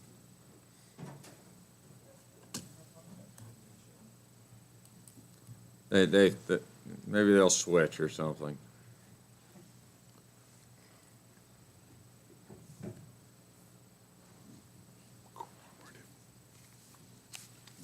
Hi, good afternoon. I am Kelly Mallory. I am the 4-H agent here in Madison, and I am currently the unit coordinator for the Extension office as well. So Virginia Cooperative Extension serves Madison County. We are funded by the state, the local government, and resources that our agents secure. So 55% of our budget comes from state funding through Virginia Cooperative Extension, Virginia Tech. 28% of our budget came from funds secured by our agents to provide resources to the citizens of Madison County, and 17% of our budget came from local funding. So in total, we annually use about $827,000. For those of you familiar with Virginia Cooperative Extension, we have agriculture and natural resources program, 4-H programming, family and consumer science programming, and we have a district forestry agent who serves Madison County. So just a few snapshots. 43 Madison households participated in our water quality testing program this past year. 239 citizens requested soil samples and were provided recommendations for local farms and homeowners. 65 farm owners and landowners were trained and certified as pesticide applicators. And we focus on new and existing farmer education program, and we just recently had a orange agent who will serve Madison as well hired, and his focus is going to be on those new and existing farmer education programs. I work in 4-H. I heard a little bit about that earlier. We have 5 clubs serving 140 youth who are project and community club members. I do school enrichment programs. We reach 356 students through 3rd, 4th, and 6th grade programs. And we do go to camp and had 53 youth, 17 teens, and 4 adults. That was the 74 youth who attended camp this year. I think we're contractually on. With family and consumer sciences, we do food safety, nutrition, and youth financial education. So 154 people received food handler certification, and they do that through the schools and through local businesses and eating establishments. 980 families received nutrition information through extension programming and workshops, including the mobile food pantries and other food pantry distributions, and 120 students in the school received youth financial education program. And like I said, our forestry agent does reach throughout our district, but he hosted 40 programs reaching 1,620 individuals focused on landowner education and natural resource outreach. So if we look at Madison, our request, and Jennifer, that's a little different than what I have. Is that due to the I can go back up, Kelly, to the total amount is here. Is that total correct? I have 143,000. Yeah, 362. 362. So I know some things in our budget come out of different places.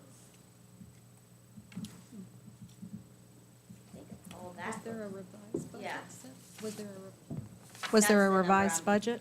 Hmm? Was there a revised No, budget? that's the sent? number I was looking at. The other one had 140,000 at the time, so. Yeah, so our request from the county is 143,000. State dollars would be 453,000. Last year, we brought in 230,000 in grants, so that was our 827,000 investment. If you look at the amount, our return on investment to the county, for each dollar the county spends on extension, $5.77 is returned to the county.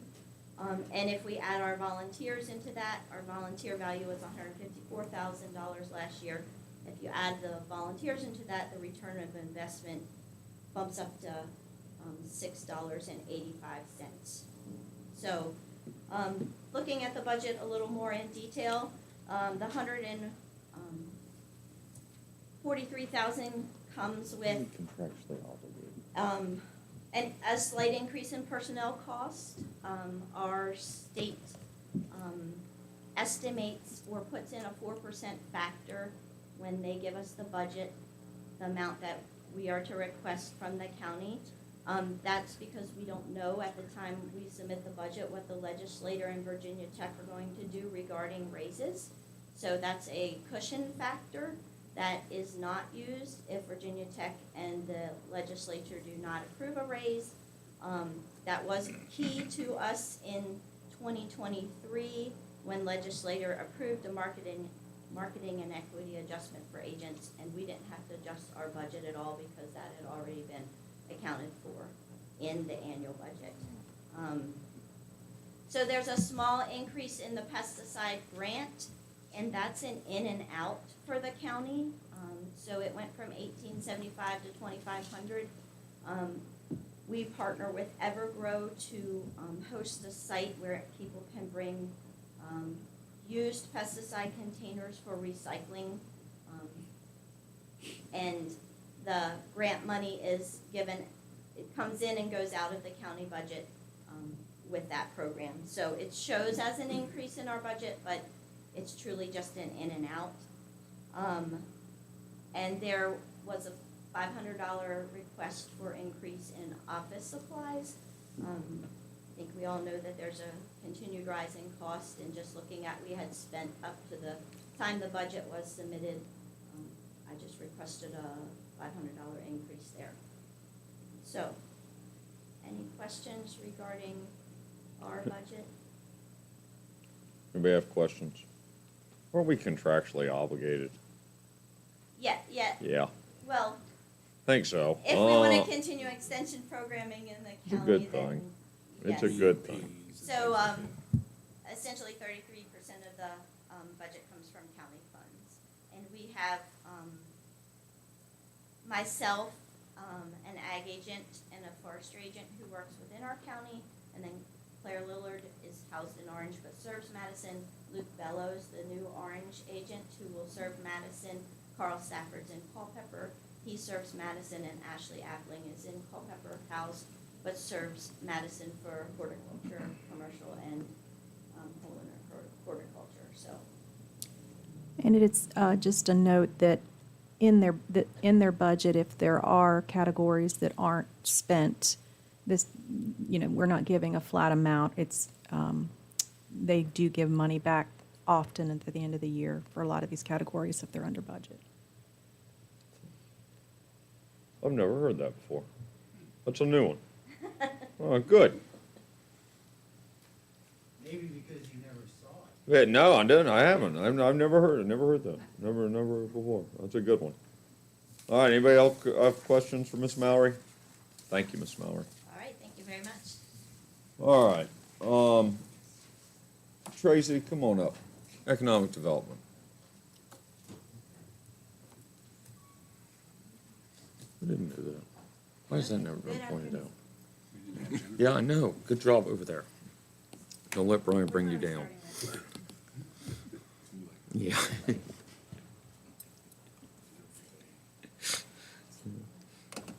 did economic development first, okay. Well, I have a change on the economic development one that I just learned about today when I was in a meeting. I just got back Tuesday, either been in meetings or scheduling meetings ever since. But I was on a meeting with Helen Calton and learned that we are not gonna do that regular ad we've had in the Central Livability. They're gonna do 4 digital ads instead. Bless you. Thank you. So if needed, I've got in there to raise advertising costs. If needed, I can always use it, but if needed, we can lower that by $6,000. That's This great. here on the screen, Tracy, the 10,880? Yes, yes, All right, so we can talk offline about. okay.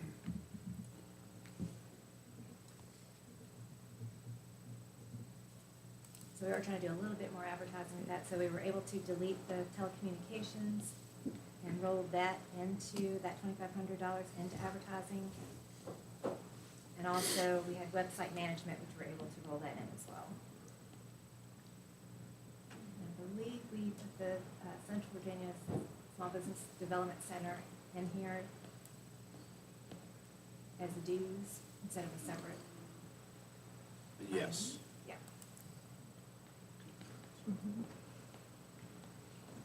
And that went up as a per capita cost. But do keep in mind that first year I got her from 9,000 to 500, so.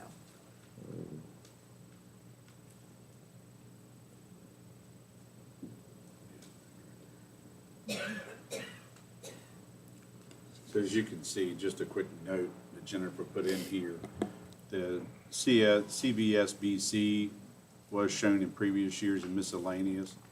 So with that moved into the due category, there was a slight increase, but to that point, you can see previous years 7616 to the 8320. So it is an increase, but I don't want you to see that big number like that's just $8,300 of new monies. It's a slight increase from the 76 to the 83. I believe I included their report in my last report, but they were coming to the office once a month, meeting with businesses one-on-one. They had total unique clients served as 24 for 22-23. They were part of creating 11 jobs in Madison. We had 27 people from Madison attend their events that we had constantly, and capital formation of 22,000. So this one was the economic development budget? Yes. Okay. Any questions on that, Mr. Chairman? before No, do you our have any, budget? anybody? All right, let's go to the next one.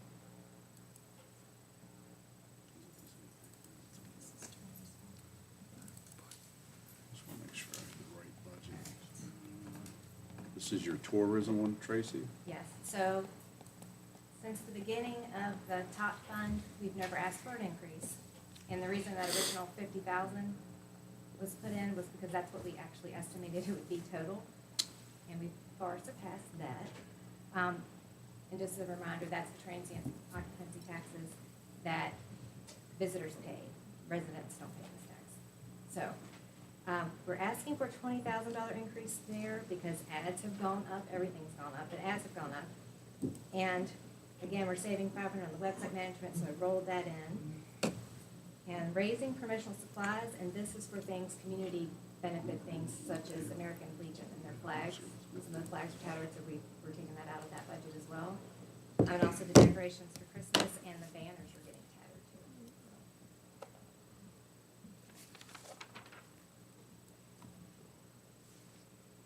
I do have a list, it's not a great one, if anybody wants to see that. I know you don't see Of what? Detail? What? Tot funds Oh, Yeah. from Stephanie. I had to ask her because this has been a while back though. that'd be interesting. Ignore the But- negative amount. So that's what's in our fund, that's Why are we what buying the, in the flags county for the general American fund. Legion? So it's added to get the total for the year. You gotta add those two? That makes It's sense. just it just seems, I mean, I'm all about buying flags, but I'm just curious. Why are we buying flags for the American Legion? That just seems odd. I mean, I'm big into the flag in every way, but I'm just curious. It was a ask this year, so I asked the tourism committee, and they kind of see it the same as the snowflakes, just being a good community. I Around agree, type and we thing. all like that. All right. But we know Mike Fisher's got plenty of money. Well, there you go. Thank you. Thank you. All right, so my spreadsheet indicates that the budget went down for tourism. What am I? Yeah. Yes, sir, by Okay. 0.2%. Is that what you're tracking? $119, yeah. Yes, sir. All right. I do not have an answer for that. Oh, I know why. Because we've got our ARPA funds in there, so that's kind of throwing stuff off as far as totals go. The ARPA's totally separate, that grant. FY '24 included ARPA? Okay, so FY yeah, '24 level without ARPA would have been 50 grand? Would have been 50? Well, no, it would have been 70, because the rest was 70 total. The ARPA's only showing half of, well, almost. So FY '23, the 20,000 for ARPA, that would have come in a reimbursement for revenue. So yes, it would have been, the request without ARPA is 50,000 last year, right? And FY '23, or FY '23.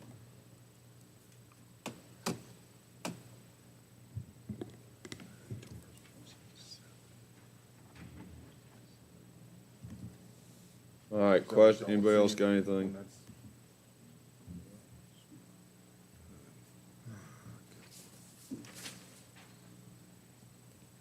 All right, thank you, Tracy. Who's up next? show Yeah. these negatives. Ms. Morgan? Should it be this Sarah Morton? This one? Yes? Yeah, that was an excellent program at Revelation. I just had to share that too. Ms. Morgan, come up and talk to us. Welcome. And congratulations.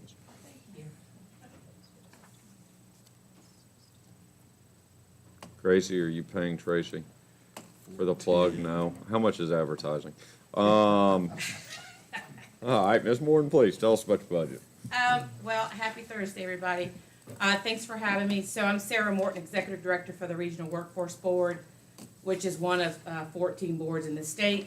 So we provide employers with recruitment and retention strategies, helping them with placement. We also work with the local K through 12 education system and their career technical education programs, helping them with their labor market information as well as aligning their programs with industry needs. We're working with Betty Jo and her team. I serve on her advisory council. We're also running some work-based learning academies so we can coach students up into preparing them to pipeline straight into workforce if that's their choosing, but also helping with career readiness and career preparedness for students and young adults. This year we're asking for $2,800, but you guys have been kind to give us $500 over the past couple of years. One of the things that you all may not know that we took a 20% cut in federal funds this year. And we were one or two of the workforce boards who took a huge cut. That's because we have low unemployment rates. And so when we come to the localities for funding, it helps to bridge that gap with low federal funds. And most of the federal funds that we get have to be allocated for workforce development initiatives and not supportive services. As you all know, there's a lot of gaps with workforce in terms of transportation and childcare. So we do use those, the locality funds that we get to support those individuals who might need transportation or who might need supplies, steel-toe boots, whatever they need going into their industry.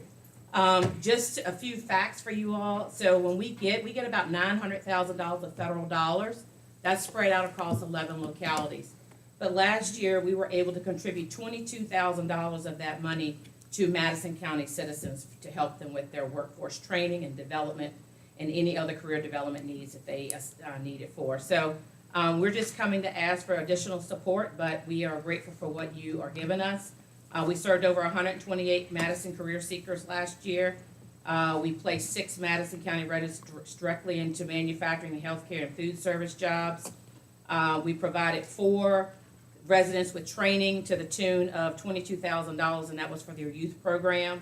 And of course, we continue to provide support and services to the Madison Free Clinic and to support their healthcare initiatives within the division. So that's all I have. I'll take questions. We send you guys quarterly reports. So Tracy, we send those to you and we put them out to the county. Mr. Weekly, I think we send them to you as well. So we try to keep you all updated throughout the quarter, not just coming to ask for money once a year, because I think it's really critical for you all to know how we are serving your residents and businesses within the region.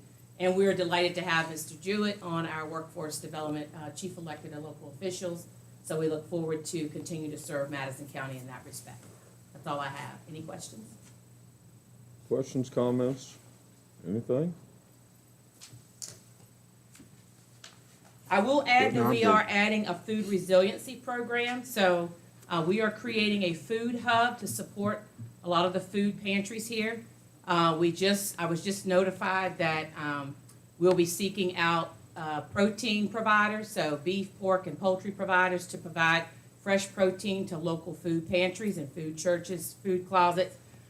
So we will be working with some of your agricultural producers to try to get them into that food queue, paying about $12 a pound for their products. So that's a new initiative that we're going to embark on this spring. So is the Carver Center involved with that? Yes, Minority Veteran Farmers, the Carver Center. We have several producers that we've put into the queue already. So being able to serve a large population. They're even looking at us going into the Danville on out across the region. So be able to serve a lot more people in the food resiliency space. People are probably saying, how is that connected to workforce? From a nutritional, emotional, and mental standpoint, we've got to bridge the nutritional divide with healthy foods and specifically focus on proteins in these food banks for the marginalized community, specifically since Most food banks are seeing an uptick with middle-class families now leaning Crazy. into them. So we just got into that space because we feel like it's critical for not only our businesses, but our families as well. That's all I have. Thank you. Thank you. All right, we're running ahead of schedule. We do have Mr. James from the Rappahannock River Basin Commission. Welcome.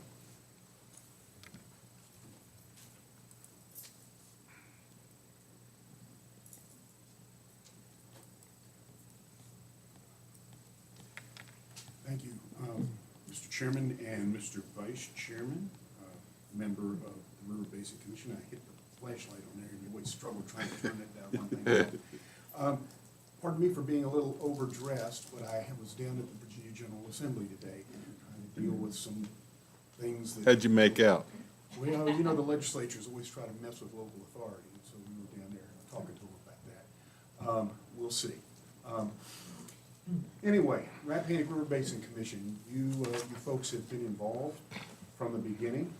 Back in 1996, the General Assembly created a 2-year study commission made up of legislators and members of local governing bodies to talk about whether there should be such a commission. The end result of that was the creation in 1998 of the commission, and it exists as a forum for discussion of water resources policy issues, water supply and water quality, both, between local elected officials and members of the General Assembly. And the commission meets 4 times a year.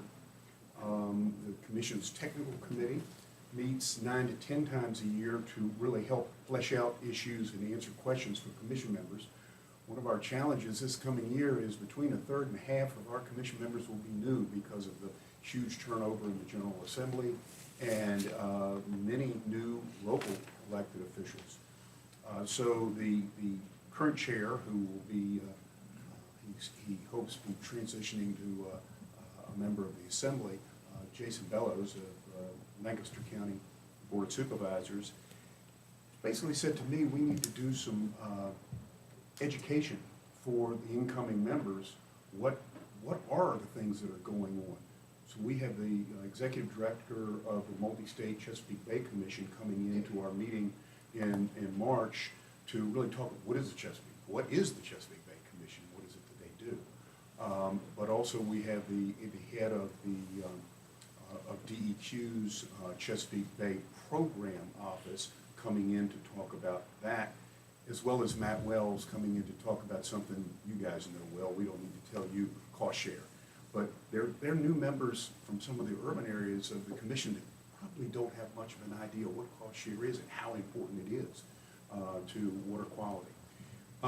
Over the years, the commission has regularly made recommendations of state policy changes and state budget issues that impact all of us, as well as making recommendations to the local governing bodies. We did about an 18-month, the technical committee at the direction of the commission, 18-month study of solar, what the positive and negative impacts are, and we issued a report last June with some what we call policy best practices. And that we've actually been using that in some of the discussions of some of the solar bills that have been up in the Assembly. I'm going to give one example from that report, and then I'm not going to trespass any more on your time. One of the things that we learned was that each jurisdiction has to ask themselves, what's the best location for solar? Is it, do we worry about protecting class 1 and 2 soils in your prime ag and forest land? Or do we worry about protecting land that we have invested in infrastructure and put water and sewer or maybe natural gas, and all localities are different. I know you don't have natural gas here, but folks in Caroline and places like that do. And they've invested to put that into future industrial sites for tax-based reasons. So how do you manage that trade-off? Which one do you prioritize over the other, or do you try to distribute it properly? And those are important local policy decisions, because each county is different. One of the things, and we've used that to try to explain to members of the assembly who want to move along some of the solar development and maybe move some of the decision-making to the state level. As we've tried to explain, is that takes away the opportunity for citizens at the planning commission and the board level for public hearings and input, because they're not going to travel to Richmond to go to a public hearing. Anyway, with that, our request is $1,000. This is a shared expense between the state and the 15-member jurisdictions, and $1,000 is the same amount we asked for in 1998, and we're still today. So it may be the only program you deal with that hadn't asked for any more money over 20-some years. I'm happy to answer questions, Mr. Chairman. Anybody? How are you doing with solar down there? A couple of the bills have been carried over. There is one that is still alive that presents some problems, and we've got some work to do. But we're working hard to try to educate members of the assembly of the importance of locally based decision-making, because this is where you understand how it impacts Madison County, not at the State Corporation Commission. Yep. Perfect. Thank you. And hence why you see me dressed like this. We appreciate it in every way. Thank you all very, very much. Yes, sir. All right. What do we want to go, Jermaine? Yeah, that's what I'm thinking. Well, perfect timing. Dr. Davis, you want to come? And Dr. Deluxon as well. All right, and Dr. Deluxon. Come down and talk to us about your mana.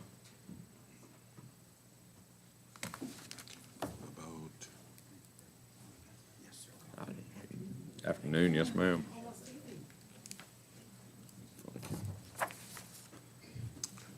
Okay, where am I? Thank you. Thank you very much for this opportunity to speak with you today.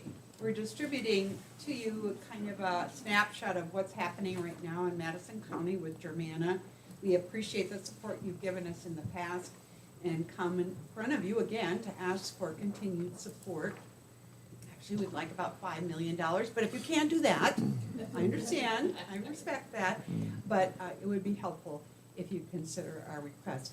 I have something kind of special I'd like to talk to you about, so I'm going to have Dr. Davis just walk through these numbers with you, and then I'll talk about our special stuff. Please. What? So, real quick, on the front page, it sort of provides an overview of what the numbers looked like last year at Germanna in terms of the number of students we served across our service region, some of our top transfer partners, and a lot of the support services that we offer, many of them, of course, up here at the Daniel Technology Center.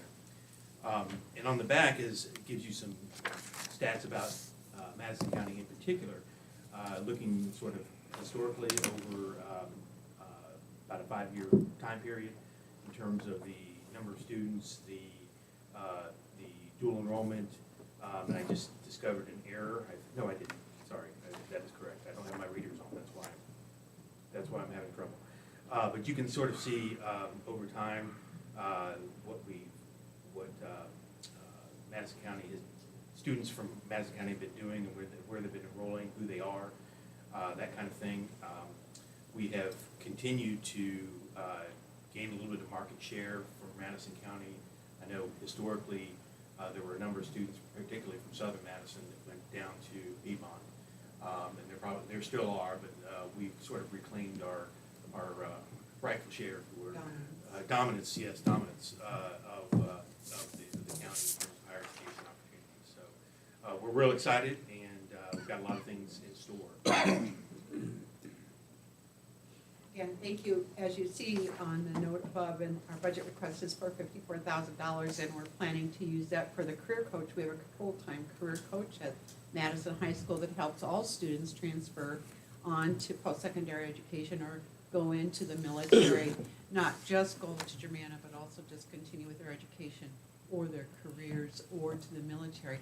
The one thing I really wanted to spend about 3 minutes talking about is the Future Educators Academy that we launched this year with Madison County as well as Culpeper, Orange, and Rappahannock County, sorry. And this is so exciting for us. It is an opportunity for Madison students to take the first 2 years of an education degree, a teaching degree, while they're still in high school. They're taking the classes at Culpeper, and they'll be taking it with others from these different counties. And they will be able to do that without paying any tuition.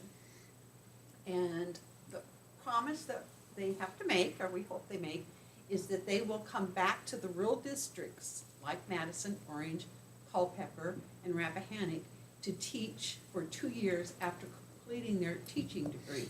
Our first 2 years at Germanna, as I said, free of cost for the students and their families, will transfer to the next 2 years at a university. We have a great relationship with JMU and also with UMW, and we're hoping that that is fully scholarshiped too. But it is possible and probable that these students will graduate with their high school diploma, an associate's degree in education, continue on to their bachelor's degree at JMU or UMW or wherever they want, and then come back to Madison County to teach in order to address the teacher shortage.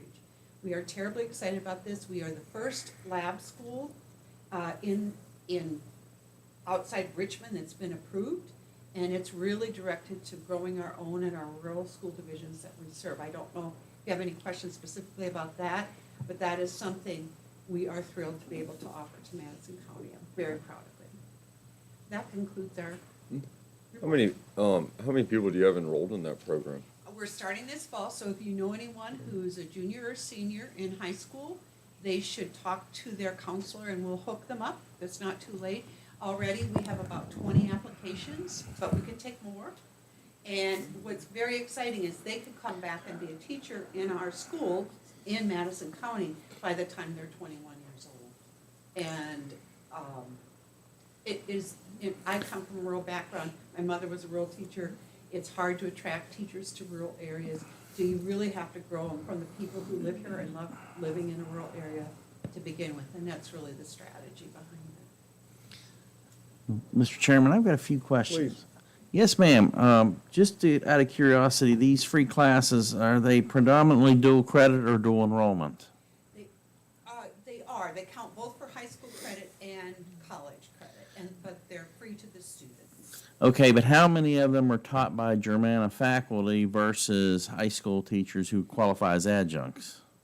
I can't tell you that off the top of my head. We are going to use the high school faculty as mentor and preceptors. We are asking the students to go back to the rural districts to do clinicals and lab. I would guess whoever would be qualified, we use them already. Madison County has a good dual enrollment program. We have an excellent superintendent. And we offer quite a few dual enrollment credits now. So I just don't know the credentials of the specific teachers in Madison County, but if they're eligible, and the way to be eligible is to have a master's degree and 18 credits in a discipline. It's easier here because if you're a teacher, right, and you have a master's degree, because they're educational courses, they would qualify automatically. So we're hoping to use some of them. We will need them because we don't have a lot of that expertise, that K-12 expertise. The reason I ask is because years ago when I was in faculty at PVCC, we had problems with the dual enrollment courses transferring particularly to University of Virginia. They did not accept at that time, particularly the English department for English Comp. It had to be taught in dual credit, not dual enrollment, or they wanted students to take it again. And it was a real barrier to some of these transfer agreements that were in the works. So that has been, for the most part, resolved. There was one stumbling block a couple years ago with UVA around a communication course. I actually communicated directly with Jim Ryan, the president of UVA, and said, this isn't right, this doesn't work for our students, and they fixed it. So right now, in terms of transfer, as far as I know.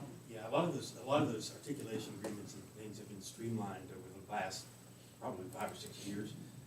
They used to be unique agreements between the BCCS institutions and each individual 4-year, and in particular UVA and William & Mary were very sort of persnickety about what they would and would not take.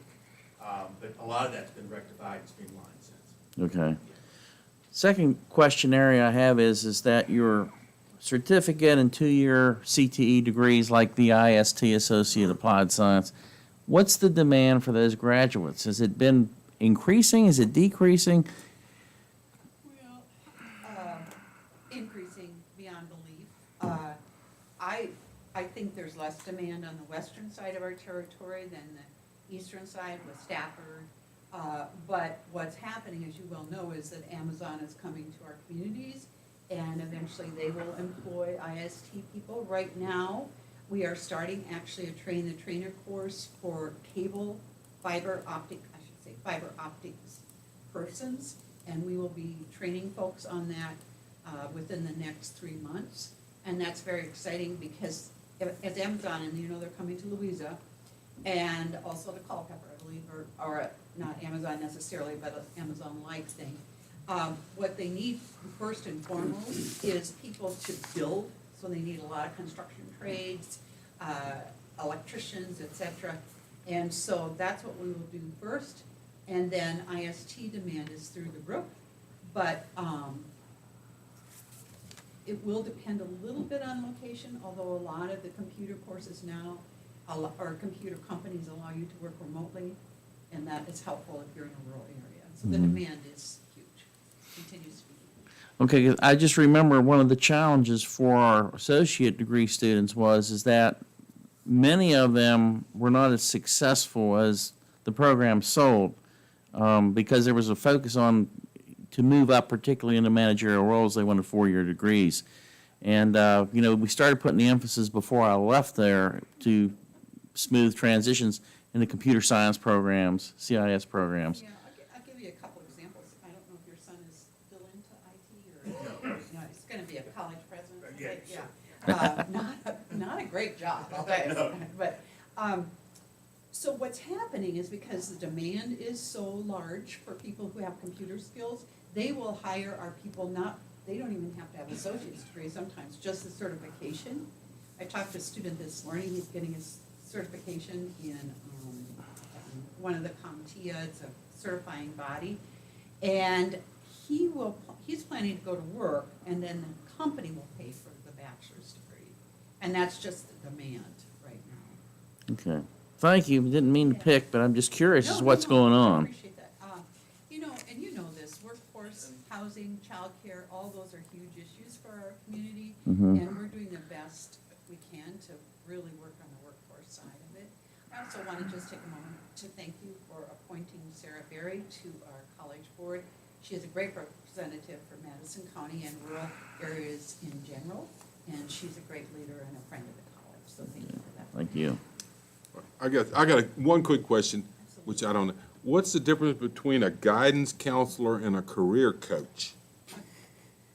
Well, sometimes those lines are quite blurred, but I will tell you that a career coach really helps specifically with the college or off-ramp for high school students. So usually it's college, could be military, High school. could be, Yeah. it could be work.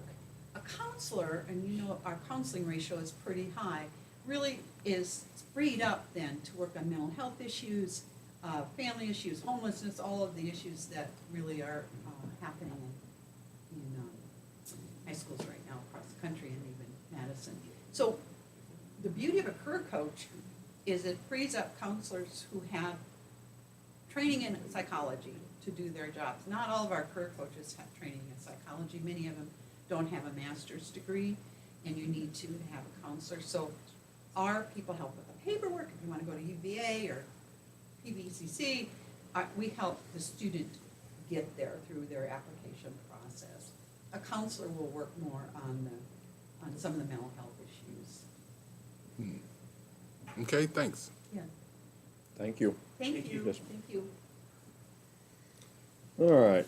You have Ms. Mr. Chairman, Clock. Ms. Clock. Yeah, Ms. Klockner, please come down and talk to us, legal aid.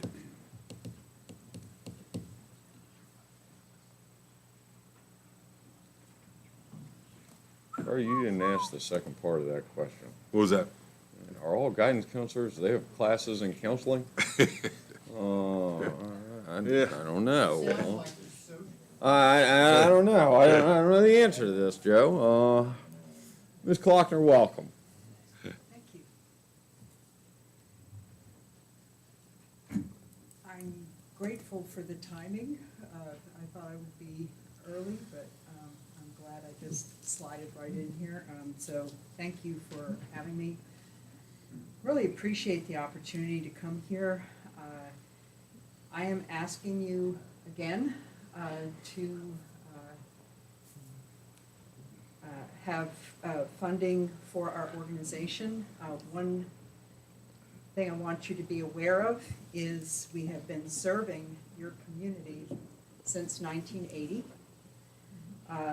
We have a 2-attorney office that covers the Planning District 9 out of Culpeper and including the residents of Madison County, your constituents. We are trying to cover 25 county courts with just those 2 lawyers, spread thin. And what we do with those 2 lawyers is we represent people who can't afford a lawyer when they have a civil legal problem. There's no right to a lawyer when you're low income and you have a civil legal problem. Most folks think about the right to an attorney. If you cannot afford one, one will be appointed for you. You hear that on TV all the time. That only applies in criminal cases. So if you are low income, you face a civil legal problem, and you can't afford a lawyer, tough luck. That's our system. So people are needing help in getting civil protective orders. A domestic violence victim is often asked, why don't you just leave? The first thing you're going to need if you're being abused and you're leaving is a civil protective order, a stay-away order.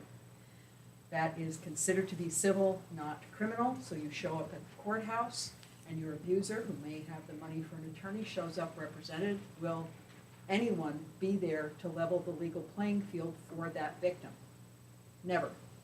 That's not allowed. That's not guaranteed. So we try to come in and fill that gap as a private nonprofit law firm. So when you hear about SAFE and the work that they do in the community, we help their residents at their shelter and the people that they serve by giving them legal advice and representation. We also train their staff and do regular in-service to do Know Your Rights presentations. We also help people avoid illegal evictions and foreclosures, civil legal matters as well. And we help people who have consumer issues as well. We are the only agency providing this service in your county. And in your county, there are over 2,000 people eligible as low-income persons who would qualify for our services. We take the strain off your social services safety net by lifting clients out of poverty with enforceable court orders of child and spousal support, as well as making sure that they get protective orders, things like that. We help the court system run more smoothly, because when you have a person unrepresented, they do slow down the works when they don't understand the system. We also help local law enforcement by making sure that our clients who are victims of domestic violence are kept safe with civil protective orders. In the last year, which was our 50th year of existence, we started in Fredericksburg in 1973. We generated over $315,000 for our clients around the 17 counties that we serve in terms of orders of support and financial benefits that they received as a result of our advocacy. We really believe that Madison County is in a position to be able to help us do the work that we do. In the last year, we were able to hire an attorney from Madison County. We were as surprised as anyone. She was in Banco. doesn't get more Madison County than that. And she went away and went to the big city of New York and practiced there for several years, but then came back home. And we snagged her. And she is now working as an attorney in our Culpeper office, serving the 5 counties around here. And she's working in housing issues, and she's also doing community organizing around the issues of affordable housing in the rural communities, which I know is a big issue for every county in this region. So if you believe that this is important work, I urge you to return to the funding that we had enjoyed from this county in the past. I believe we are doing the kind of work that your constituents need. And if you want to do good constituent services, I think you should probably know how to get in touch with us. I've always brought brochures with me to make sure that you can make good referrals to our office about who we are, what we do, and how our system works. So I'm going to just leave those off with you here so that you can refer people to our organization. There you go. And I'd be happy to answer any questions. What's your annual operating budget? What's your annual operating budget? About 1.5 million. Okay. And that Right. is a 3-office organization with 3 branch offices.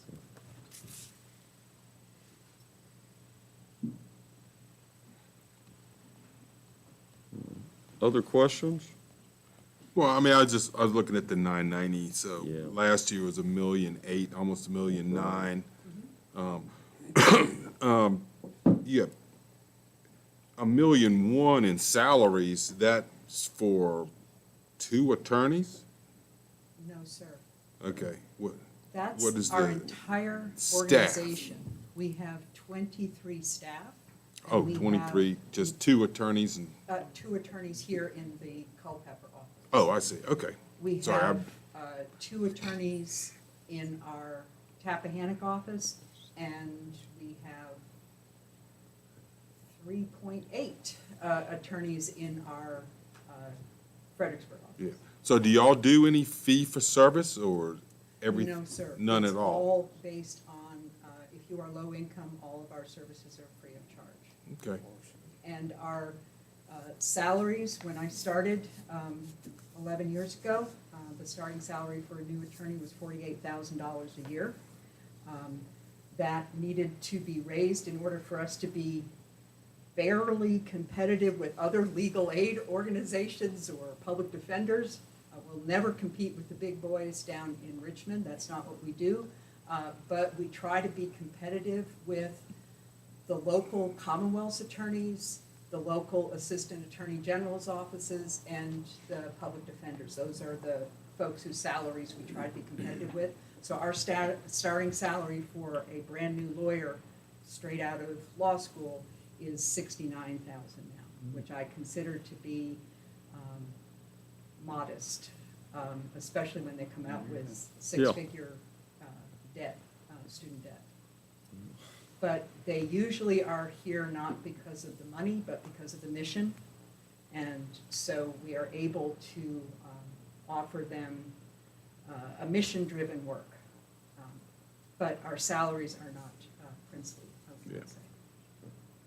Other questions? How long do you keep these attorneys? It's a tough one. Retention is an issue. We have some lifers. We have some people who've been around forever, and that's great. We generally train the youngins, and then they go off and leave. Are you familiar with that dynamic out here on the farm? So that's a struggle. But I would say, so the managing attorney in our Culpeper office has been with us for over 16 years. She just won the Legal Aid Attorney of the Year award in Virginia. We're very proud of her. So she's been around for, I think, since she was in law school. She actually clerked for us during law school and has made her entire career with us. So we have kind of 2 ends of the spectrum, people who come, get trained up, and then leave, and then people who stay for quite a while. Other questions? Thank you very much, Mrs. Clockner. Thank you. Yes, ma'am. All right. I'm going through the list and we're missing one group. Have we heard from them, Kim? No. No. Yes, ma'am. Are there other, we can throw out some suggestions and maybe some other budgets you'd like for us to cover, or if you want to stay to your 6 time slot, or whatever you prefer to do. Well, I what are think you, there's a what couple of are you motions. proposing? Well, I think some of these we can cover very quickly. We have, now Central Virginia Regional Jail, their budget won't be, it's slated, I think, for March, at their March meeting, that you all will look to vote on. We don't expect any changes, we can cover that. Rappahannock, Rapidan Juvenile Detention Center is one we feel like we can adequately cover covering this time. Start throwing them up on the board and let's just start walking through these. Email me the, all right, let me go to.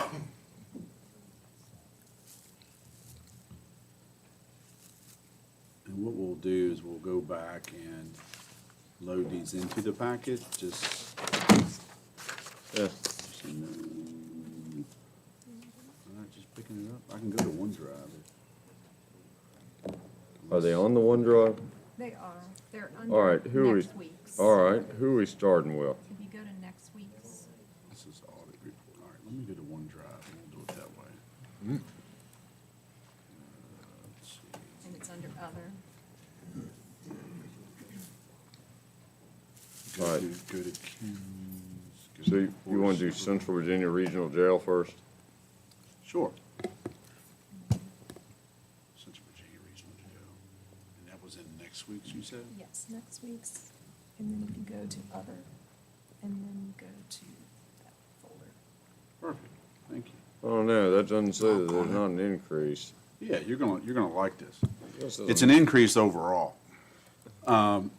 So again, the Central Virginia Regional Jail Board or Authority Board is slated to meet in March. A few things they're gonna be covering at that meeting, is the budget. They're looking to amend their agreement, that was specified that any excess funds that are not utilized, so it's a 5-member county, makes up that authority. Madison is one of those 5. Those funds would look to come back to those localities. Again, that's an amendment that is being considered in March. So, John? yes, sir. So how does that work? They'll just reduce what they ask us for, or they send us a check? I do not have an answer for that. I can reach out, or just I believe Mr. Buchanan is also Second. our member. Yeah. So we can ask No, to see if it's no, a check, or where they just reduce our request, or I mean, our funding need for Yeah, next okay. year. But we can bring that back, sir. It's a very good question. So it is an increase of last year of $1 million. Again, all this is user-based, so let me get through the chart here. There were some counties that went up, and they go by bed days. So each person that's housed there from a locality and the number of people and the number of days is the bed days. So I'm just gonna get to the bottom line for Madison's share. So they have increased for COLAs and salaries and fringes. I don't discount that. But Madison, as soon as I get to it here, you can see our bed days, our population, it's a 3-year average. So we have dropped. When you see other localities are, they're going up. I think Louisa is seeing some large increases. Madison is going down. So when you go through the funding sources, the allocations right here, where my mouse is covering, we're at 590, which is a difference of last year. So last year's adopted budget, we were at 624,224. Madison County is at 59,314. So it's a reduction of 33,910, which will help when Jennifer presents to juvenile detention here in a minute. The takeaway here, county administrators have discussed with the finance director and the superintendent of jail, use of fund balance. So that's how there are essentially not passing any of the $1 million increase you saw on the screen. They are using fund balance for that. But even with that, Madison County is seeing just under a $34,000 reduction. So anytime your numbers are lower when it's dealing with either the regional jail or the juvenile detention, that's telling you that either crime or incarceration or probate, those type of activities are going down and shorter stays. So for the jail, and this is something that Supervisor Buchanan, you may want to ask when you're over there in March, I believe they are discussing with Page County. I think they're housing some of their inmate population. I'm not sure if they are going to pursue them as a new member or not. Anytime you have a new member, of course, that has to be voted on, and that's a buy-in for that county, like all counties did moving on. So they have plenty of capacity at this time. There was an upgrade, a large expansion done, I think around 2017 or 2018. But all in all, as you can see, Madison's numbers were trending down. That's where we want to be. And I'm happy to take any questions. Again, this budget has not been adopted. It is scheduled, and we think will be adopted at the March meeting. So when we have the final number, we think this is it, but whatever the final version that's voted on, we will upload that into the file. Any questions on the Central First Virginia of Regional all, I Jail? think we all need to thank Judd Yeah. for speedy work on getting this money. That's good. That is exceptional, Judd. Return on investment. We will be switching you up on some other ones here. Anybody else have questions on this one? So- Any idea why our numbers are down? I do not. We can ask that question, and some of that, not Neil Goodlow, I think No, it was he Mr. retired. Carew was here last week from OAR.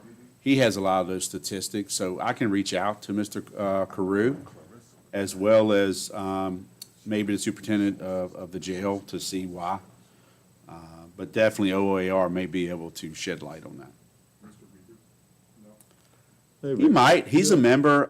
So each county, so I'm glad you brought up, I could talk about membership. Each county has 2 members. The sheriff of each county is automatically a member, and the term for the sheriff as a member runs with their elected office term. The other member, in this case this year, sir, is you. It's whatever term that the Board of Supervisors deems. So that is a position that this board votes on every year at the organizational meeting, or reappoints at the organization meeting. And then every 5th year, there is an at-large member. So every 5th year, that'll hit Madison County, I think, and it runs from July 1st to June 30th. Madison County's at-large member, if I remember correctly, Kim, is, I believe, July 1st, 2025. So currently, we have 2 members, not the at-large. Any other questions? Let's go to Rappahannock juvenile detention. Okay, let me go to the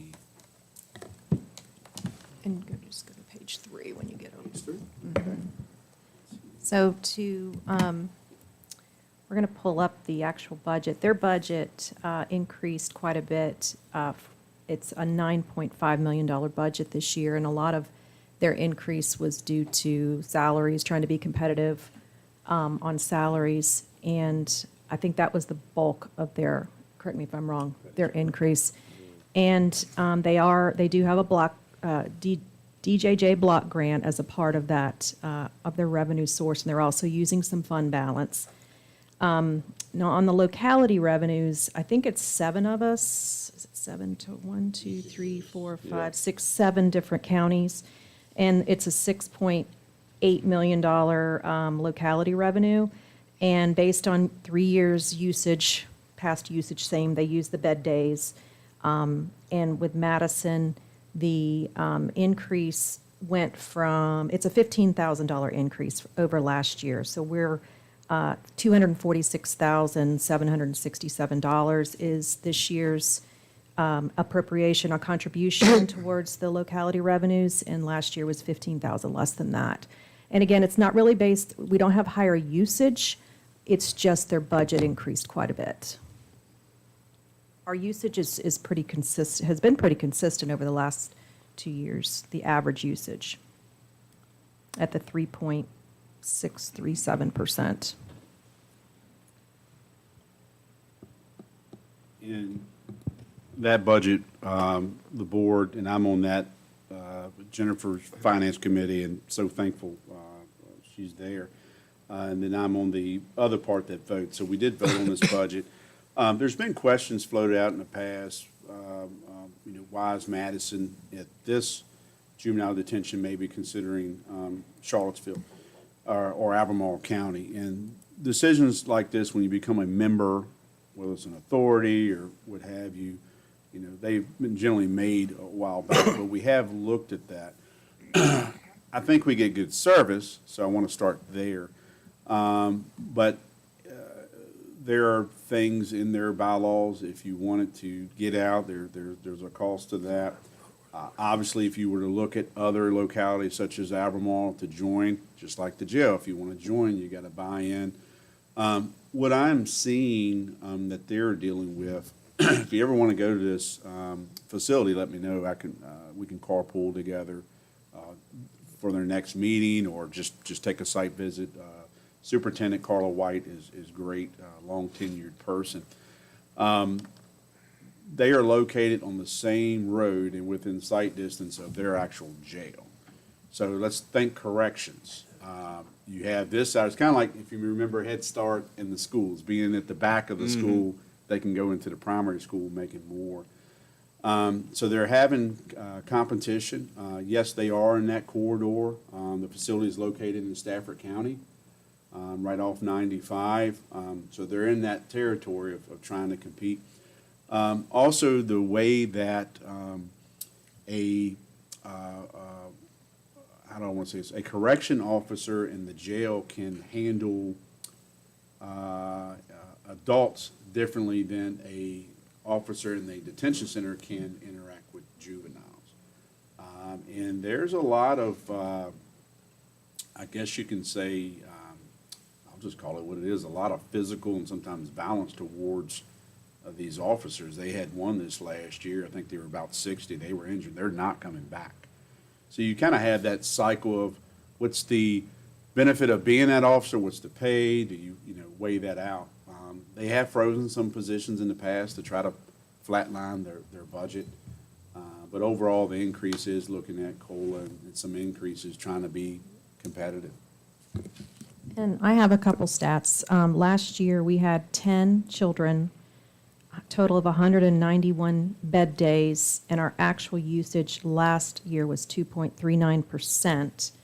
And this year, to date through January, we've had 4 children, 87 bed days, and our actual usage is 1.38% so far through January of this fiscal year. But again, they do a 3-year average, so that's why ours is, I think we had 1 year, a couple years ago, that was really high, so that's still hurting us. If you get, thank you for that, similar calculation, I know different, adults, children, but if you, I don't even want to speak it in existence, but when you have those heinous crimes, long-term stay, we had some unfortunate situation, I think a couple of years ago, that individual stayed down there at that center for almost a year. So when you get into those type of unfortunate types of activity require longer stays, which means your number's going up. So that can throw your average. Fortunately, we're in a good spot, and I'm not aware of anything on the horizon at this time. Hopefully that stays that way. But this is one of these things that at any time, if you read these certain type of high-profile cases, you can kind of, when you look at budget time, those things will show up in those correctional facilities. All right, anybody have questions on this one?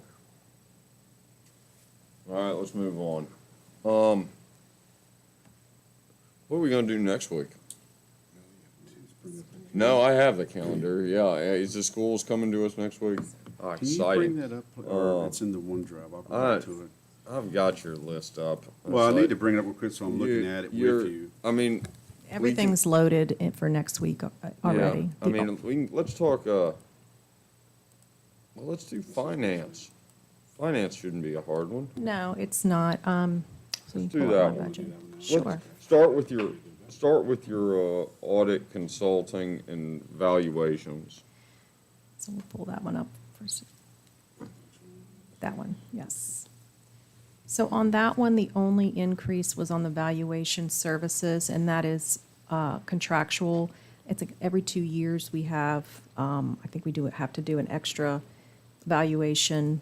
It's a little bit higher in year 2, every other year. But as far as the auditing services, and I did leave those at the 69,000, but I did decrease accounting services down slightly, and then had to increase valuation based on our contract. So that budget is slightly increased from 73,000 to 75,300. Any questions on that section before I move forward with?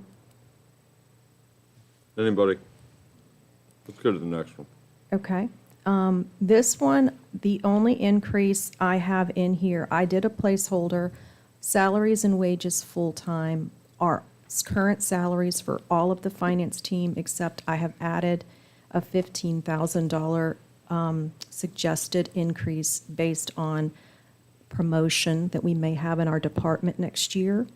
However, I was able to reduce other categories so that the overall budget for finance is less. So if you go to the bottom, I've been able to reduce several things based on actuals to keep our budget at actually 1.3% less than last year, even though I'm requesting that additional $15,000 in compensation for promotion. I'll let you briefly look through it and see if you have any questions on any of the line items. I only see one spreadsheet under finance. What am I missing here? Well, it's at the top. If you go to the very top, I have separated out the auditing services, rows. Yes, rows 2 through 12. That's the auditing services. So the auditing would be Good use. Oh, okay. Oh, David yeah. Foley's group, and still using Mary Earhart's group on some pre-auditing items. And then accounting services, we really don't use consultants, so I did a placeholder of 1,000. And then the valuation is definitely something we have to do. And that's like valuation of the pension plan and things like that we have every year, or every 2 years, I think we do the schools. And I would point out what's not showing up in here, Jennifer's been tremendous with just Tyler alone. She speaks their language very, very well. So there's a lot of things on our side that she is, it's not, you're at the trainer level yet. I mean, she's doing configuration and all, so. I think if you look back in past years, what we've spent on that and just consulting, you're not seeing that there, but I just wanted to recognize that. So again, my goal was to keep our budget overall at a net zero increase between those two, and I was able to do that. And the salaries and wages could, go down depending on that promotion and the timing of that promotion.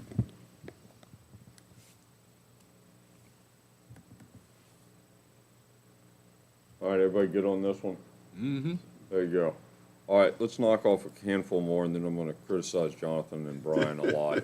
So you wanna do, like, let's do the Board of Supervisors, Okay. which is flat. Anybody? Is that in next week's? Yeah, That is next this week. OneDrive thing is really good. We'll go to the board. Do you see any, and I ask, even though we have already, you have all already submitted, do you see any reason why ours should go up at all? I do not. I mean, really, I think it would determine, and I was appreciative, I had a couple board members join me. We went down to a local government day at the General Assembly. Hopefully, we got in our legislators' ears. So if you start getting on, taking some of the seminars, maybe some travel to be on some of the steering committees, which I hope we do in the near future, whether you appoint me or you all go down. So I kind of left that flat line because looking at historicals, we haven't used a lot, but that could go up. And I would recommend if there's any of those classes, we'll continue, Kim and I, to push that out to you. But at this time, Mr. Chairman, I don't anticipate any increases. And quite frankly, if there were line items going somewhere, if I had money in the county administration budget, we would just shift it there to cover those offsets. Dustin, you good on not going to a handful of seminars? Well, there you go, that's what we figured. Everybody good on that one? Let's go to county attorney. I spoke with Hannon, is this the revised one that's in there? The one that's got the, okay. I spoke with Hannon, and so he's aware, he's seen this. Let me open this up. All right, so a couple of things to go over in this budget. Thank you for the footnotes, Ms. Warren. So we have Hannon is our county attorney, and then the board worked with Mr. Gregg to retain on a part-time basis as needed. We all know Mr. Wright, very strong, and we have well representation. However, there may be times he has commitments with his reserve duties and so forth, so Sean comes in and pinch hits. So this represents Sean's compensation. There is a thing in his contract if it goes into long-term representation case. You know, I know we've had lawsuits in the past, like the Rother's Tower and stuff like that. And some of that you get represented by some VACO legal folks, but just some example of if you got into that scenario. But we don't anticipate it, so that's his regular salary. And then there's FICA in there. Sean's health insurance was part of that contractual agreement. No anticipation of consulting services. Increase reflects moving legal. Let me read that in notes. Out of line item, where did that come out of, Jennifer? You scroll to the left. 61, attorney and consultant. Attorney and consultant fees, okay. So we moved a little bit up there. And Han- that's actual Hannon's contract. This is?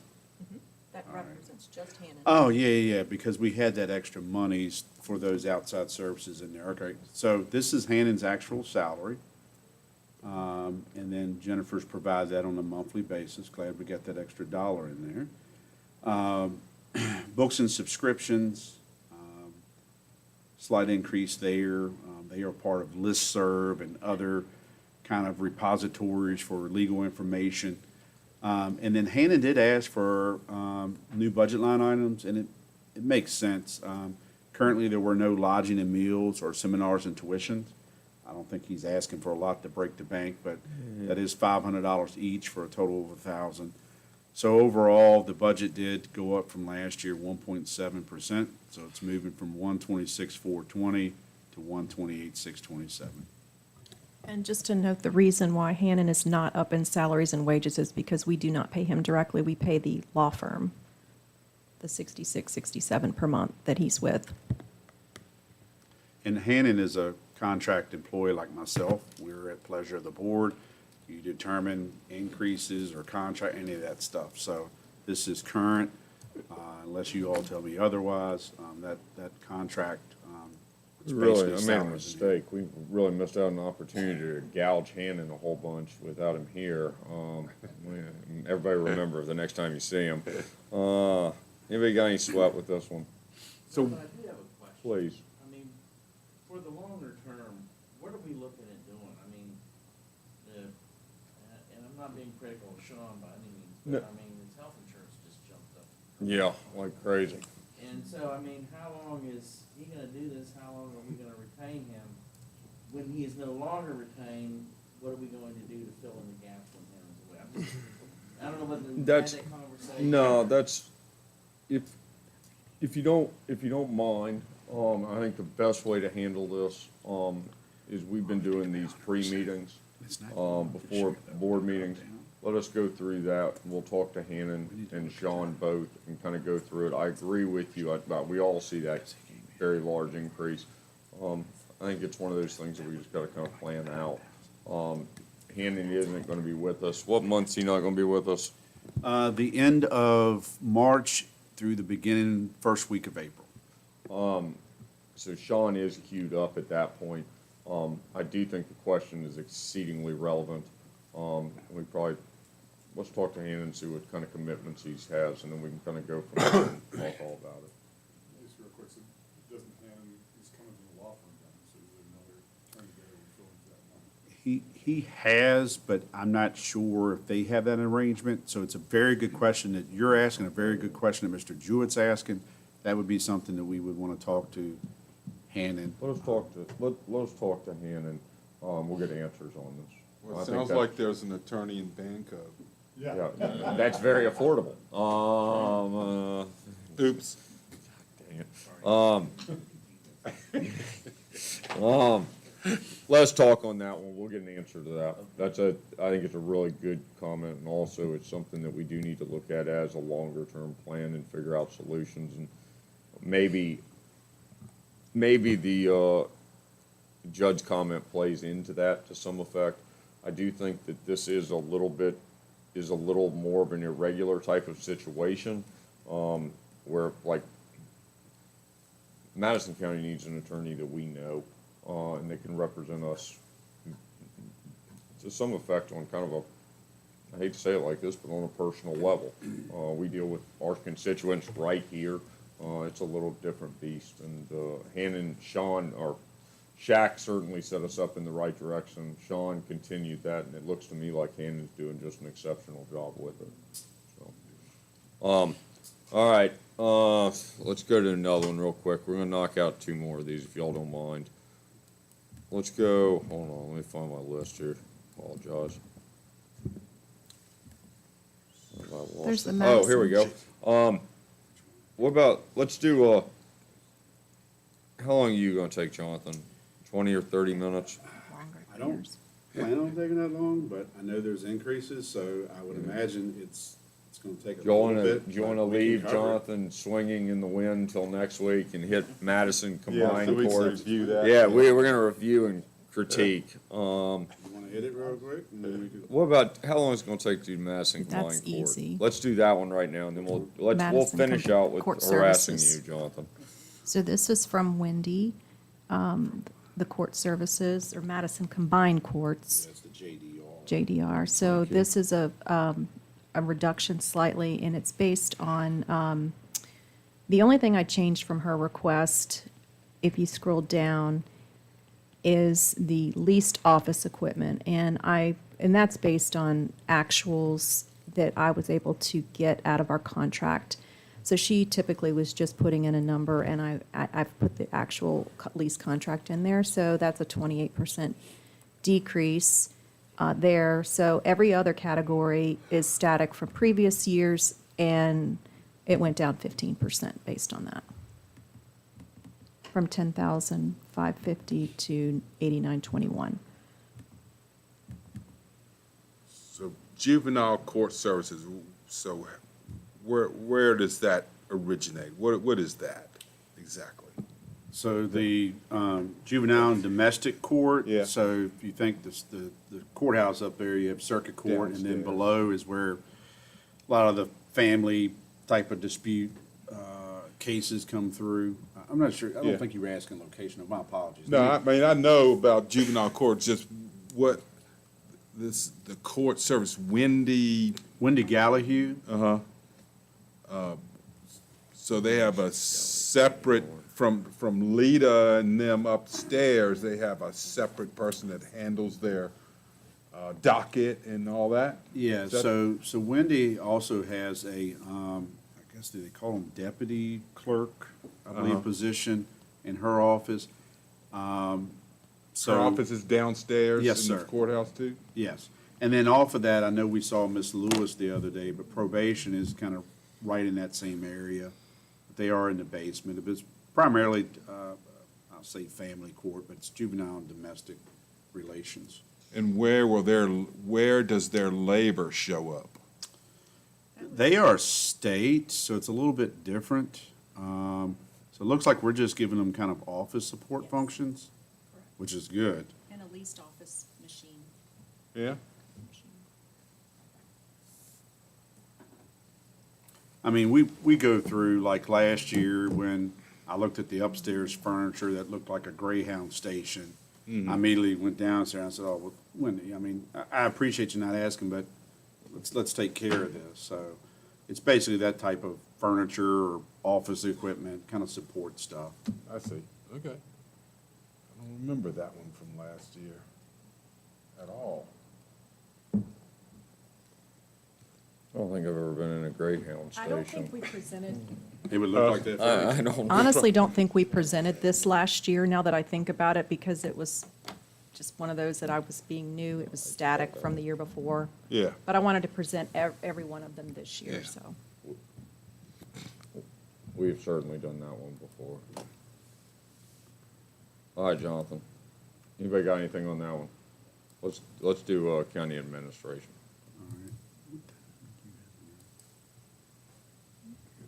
You sure? All right. See Gracie grabbing her pen, I'm in trouble here. All right, so, I will say the compensation study reflects 0% increase recommendation for, the county administrator position and the deputy county administration position. The compensation study did have a slight recommendation, or slight increase recommendation that you all saw for the executive assistant. So this is the addition of a new position in my office. Mr. Gordon is the deputy county administrator. Part-time, we left at the same. Really, the part-time, what I think we're gonna start doing, I know Carter, you saw those boxes today in my room, but an opportunity to start scanning and archiving some of these files. We were able to do that earlier on some of those when Kim was on maternity leave, but we wanna pick that up. So we'll start expending some of that, but we don't plan to push past that, so no increase there. Went down a little bit, salaries and wages, overtime. Really haven't had a lot of that. How we try to manage that, both Brian and I are exempt. You know, we try to manage that, so if Kim's late meetings or something to kind of fluctuate or comp time, but there is some there because several years back before I got here, there were two positions that the board allowed to get overtime. They made changes. That was your facilities maintenance manager and that was your executive assistant. Or at that time, I think it was just called clerk of the board, which is now Kim's position as executive assistant. No increase there. So anytime you have an increase in salaries, you're gonna have increases in fringes. So FICA's going up, but I want you to look at, well, it wouldn't be a true move over because we did fill the director's position. So, again, FICA, VRS, all that's gonna go up when you add positions. And I rolled the VRS, just so you know that the VRS, I rolled all of those into that one category. So this is three FTEs, Brian, myself, and Kim. So thank you for pointing that out. Looks like somebody's in here moving this around. All right, hold on a second here. Carter, is that you? Yeah. Let me move that back over here. Then you have VRS, so like Jennifer said, that's rolled up. When you get down to health insurance, again, that's shared amongst the three of us. Group life insurance, similar. Workman's comp, that's just an increase of an additional position. However, we can report that workman's comp, the rate went down this year. So we'll see overall, we'll throw a number out there sometime in the near future what that means, as well as health insurance. We learned there's no increase to our premium this year. So we'll have those numbers for you at sometime in the near future. Testing service, we're not doing that. We trust Brian and myself. Not sure about Kim, but we didn't put, just joking, we put nothing in there for testing services. Patient-centered outreach, I'm not even sure what that was prior, but that needs to be zero. Other professional services, so if we get into need of maybe some additional engineering services, or there are times, one, for example, when you want Leathers Lane surveyed, I got David Lewis working on a proposal for that. Those are kind of unexpected things, but there is monies there for professional services, outside services as well. There's been times we've utilized Patrick Monty's group to do additional work. I think this year, an example I can give you is not the hazard mitigation plan. It's an update to our solid waste management plan that CHA is doing for us. So those are some examples which you would use that funding for. You will see, you don't see year-to-date here because this was reflective, I think, of December. But when you start seeing the surveying and the stormwater management plan update, next year when you see that FY24 actuals, you will actually see some money expended. And that also gives me some ability from board initiatives or cover some areas that you may go over in your budget.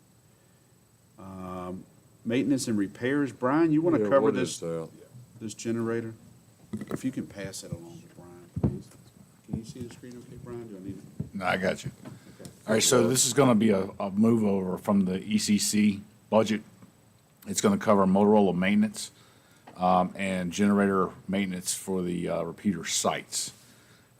This number is a little bit deceiving. It's roughly 30,000 for Motorola maintenance there, but we don't anticipate using nearly that much. We're going to break it down and pay it monthly. When we cut over, the first year of the new system will be under warranty period. So I think it's $2,600 a month. So I anticipate getting into probably September, and then we'll decommission the old system. Yeah, Right. how much? How much is the ECC budget? Between those two lines, roughly 37,000. Budget Main- going down, if they're shifting it over. For the maintenance and repair side of it anyway. See, all the. It's real deceptive. Yeah, all the generators, and you gotta remember how this thing's structured. Brian's role deputy county administrator, but also there are, radios, program administration, maintenance and support and all that. So those things that many hats he was wearing before, he has brought some of those items over specifically radio related, is why they're showing up in this budget.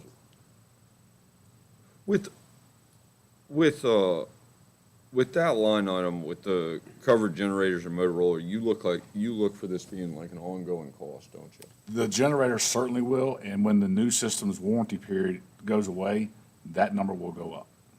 What's the warranty period? Is that 1 for the year, whole 12 system? months. That's for the whole system. For just generator though. No, Stay no, on no, the no. network. The generators are only about 5,000 of that number. But then 300,000. That's going to be where that goes, yes. All right, so you may want to explain that, especially, Okay. Mr. Buchanan, So- how the 15-year. Once the warranty period goes out, when we sign the contract, we signed what they call an SUA4, which is basically an upgrade of the system every 4 years to keep us modern and to keep us from getting in a situation again where we'll have to completely upgrade everything from the ground up. That plan starts out at about $270K a year, and then we have a 3-year warranty period on microwave, then that starts in to about $30,000 a year. That runs out for 15 years, but it maintains the radio system during that period. What was that before? Like, what was? We didn't have that, which is why we were in the shape we were in, to have to completely forklift upgrade the system and build infrastructure and so on and so forth. So what's the total over? The total per year, Yeah. after the 12-month warranty period, you're probably, I'd have to go back and look at the numbers exactly. It's $273,000 the first year, and then it goes up roughly 3% every year after that, and then the microwave kicks in at year 3 or year 4. So then, by the end of the term, in 15 years, you're close to $325,000. Well, yeah, each year. So Each about year. What, about 1.5, I think, over that 15-year period? Yeah, It's about 1.5? I'd have to go back and look at the contract, roughly 1.5 over 15 years, 1.7, something like that. Mhm. And that was Think about the money. That was part of- I mean, it's crazy. That was It's part of the contract. absolutely Well, crazy. The thing about this system versus what we have now is it's basically one big computer network. There are switches and routers and microwave and all the software and licensing that comes with that, and that unfortunately is very expensive. So after 15 years, though, the thought is with this maintenance and all that procurement, you have a new system when you get to the end of it. It's not like a server, 5, 10 years, something, you're bringing in another one. They're doing those updates as you go along. Sounds good for another 15 years. I mean, it just keeps going. Okay, and the ECC, actually, Jennifer just pulled it up, the ECC went down by $233K. Yeah, there you, wow. That- Yeah. that's Mr. Buchanan very asked a good. question. So it's supposed to be where they upgrade, where you have newer equipment at the end of 15 Correct. years. Does that give you a new 15-year life cycle at the end of this? Well, yes and no. Some of the equipment does not get, the routers, the servers, and the switches, they'll get upgraded every 4 years. Your big equipment, like your combiners, your microwave dishes, things like that, may need an upgrade at 15 years, but you're not gonna need to upgrade tower sites. We're not gonna have to do that again because that's there. You know, you're gonna have HVAC, things like that. They only go out to 15 years because technology is gonna change so much between now and 15 years that we're probably not gonna be maintaining the same system. I don't think there will be a forklift upgrade to go through what we've gone through in the last 4 years, but there's certainly gonna be some upgrade there. We have no idea where it's going that far out. Brian, so this 300,000 that we're gonna start incurring, how does that fit into like the CIP or capitalization of, emergency communication services? I mean, how are we working that in? It's gonna be in, are you putting in operations? I put in capital Okay. It's in capital now as a place marker, so we know that it's there. Yeah, when it comes time to pay it, it's gonna definitely have to be in operations. But right now, it's in capital as a place marker, so we know that's coming a year or two from now, and then every year thereafter.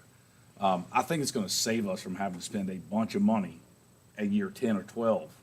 I know it's expensive, but we look at what we've done over the last 4 years, we probably don't wanna do that again.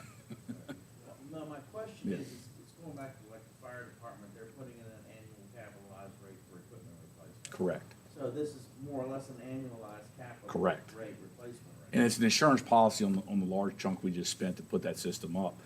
Rather than waiting, you know, things happen, it doesn't get put in budgets, whatever. At year 5, we haven't done much. Now all of a sudden, we've got to replace a slew of things. It's kind of designed to keep us from getting in that position. Price of doing business, I mean, that's all And it to is. further Supervisor Jewett's point, we met, Jennifer and I and Brian with Davenport last week. I think I may have shared that.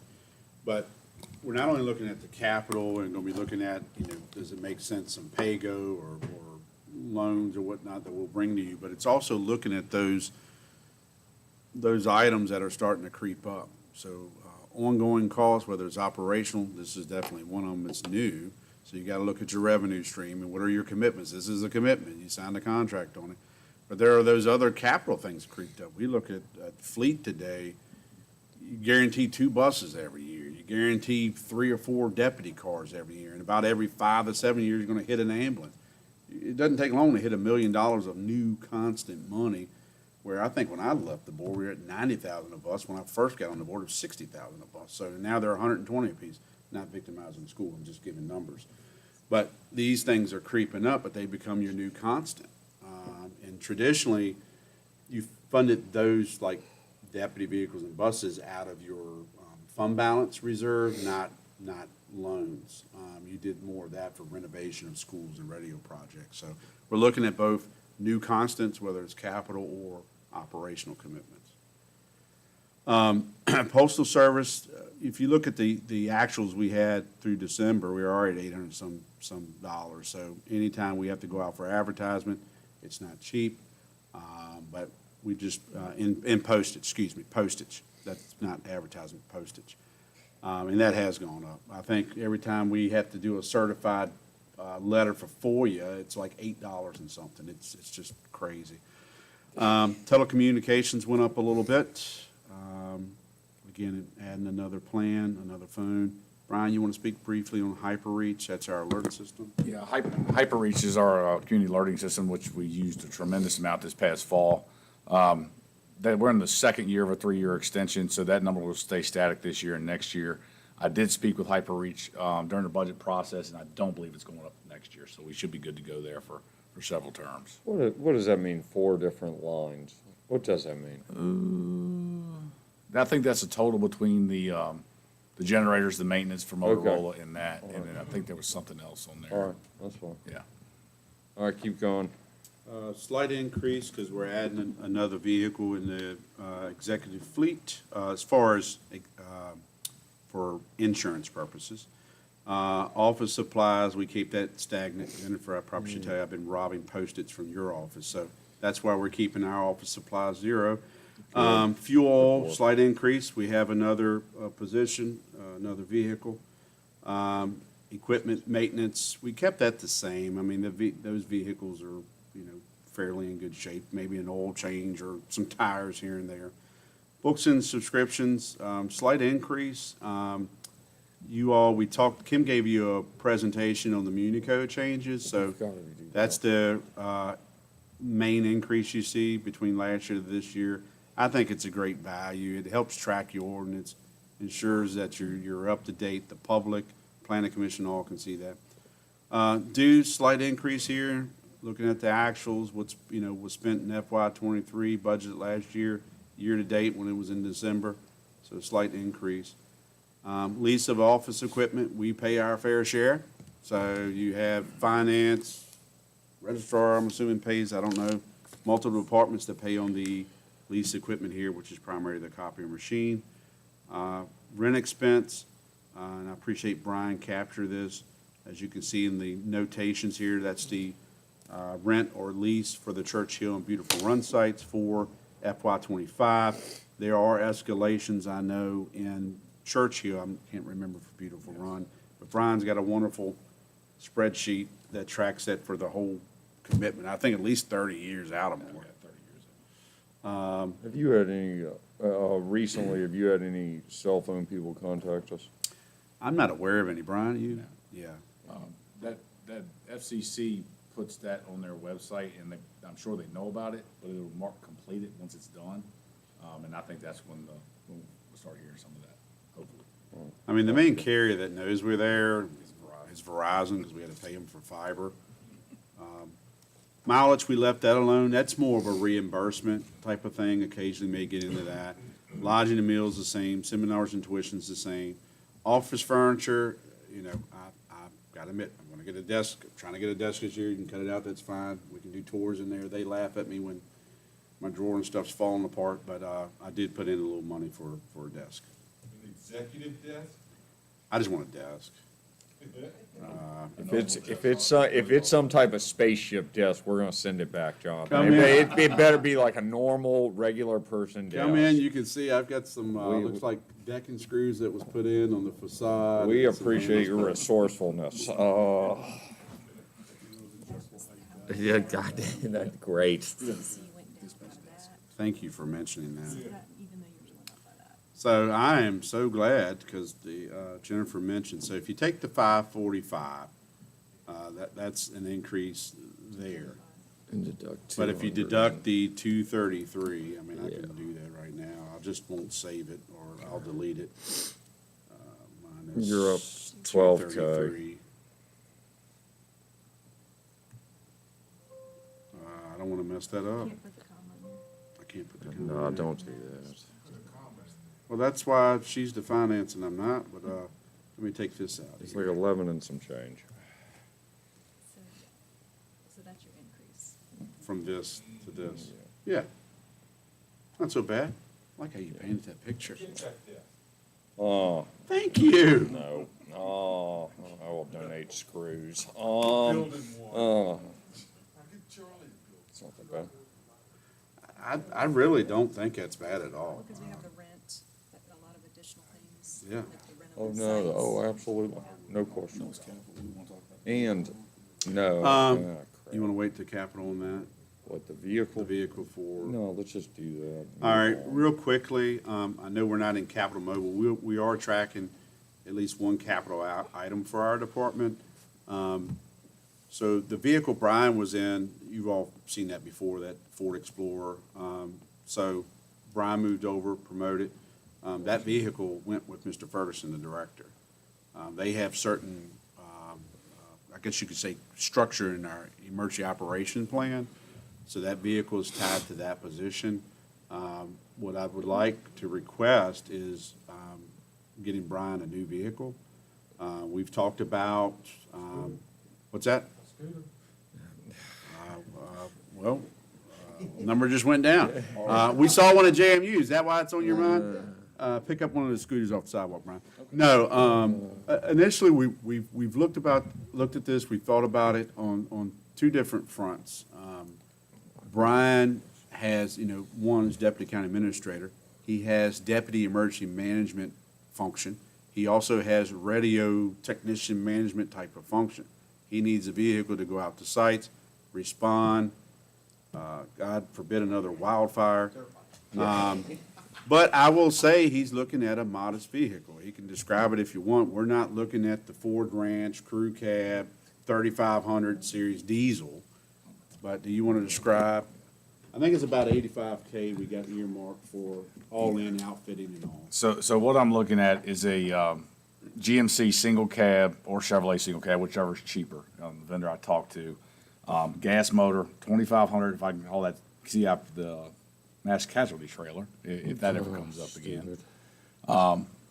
With a skid unit in the back of it with a camper shell to carry radio equipment, command boards, things of that nature. Very modest lighting. I told the outfit guy that I would want to do it for less than 20.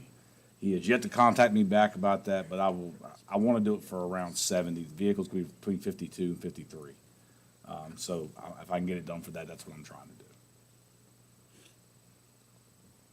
Everybody, Outfitting's not cheap, huh? It is No, not. that's If you see spaceships going down the road, actually the Tahoe out there that I'm in looks like a spaceship going down the road. If you did that today, you're probably looking at 40 grand.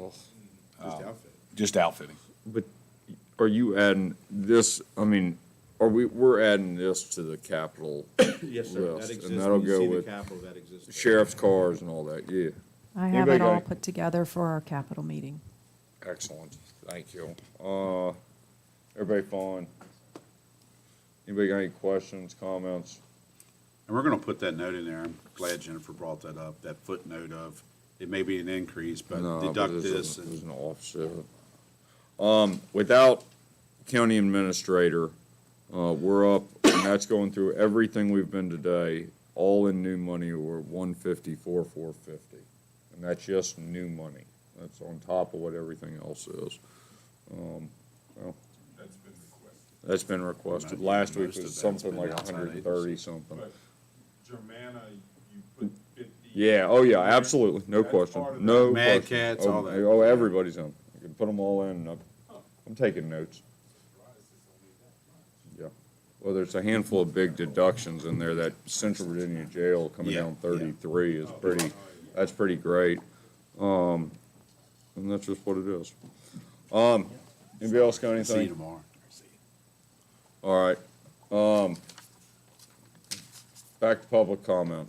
Public comment. I noticed it's just you and me on the go-to-meeting, Kim. Hopefully YouTube is full. Yeah, nobody.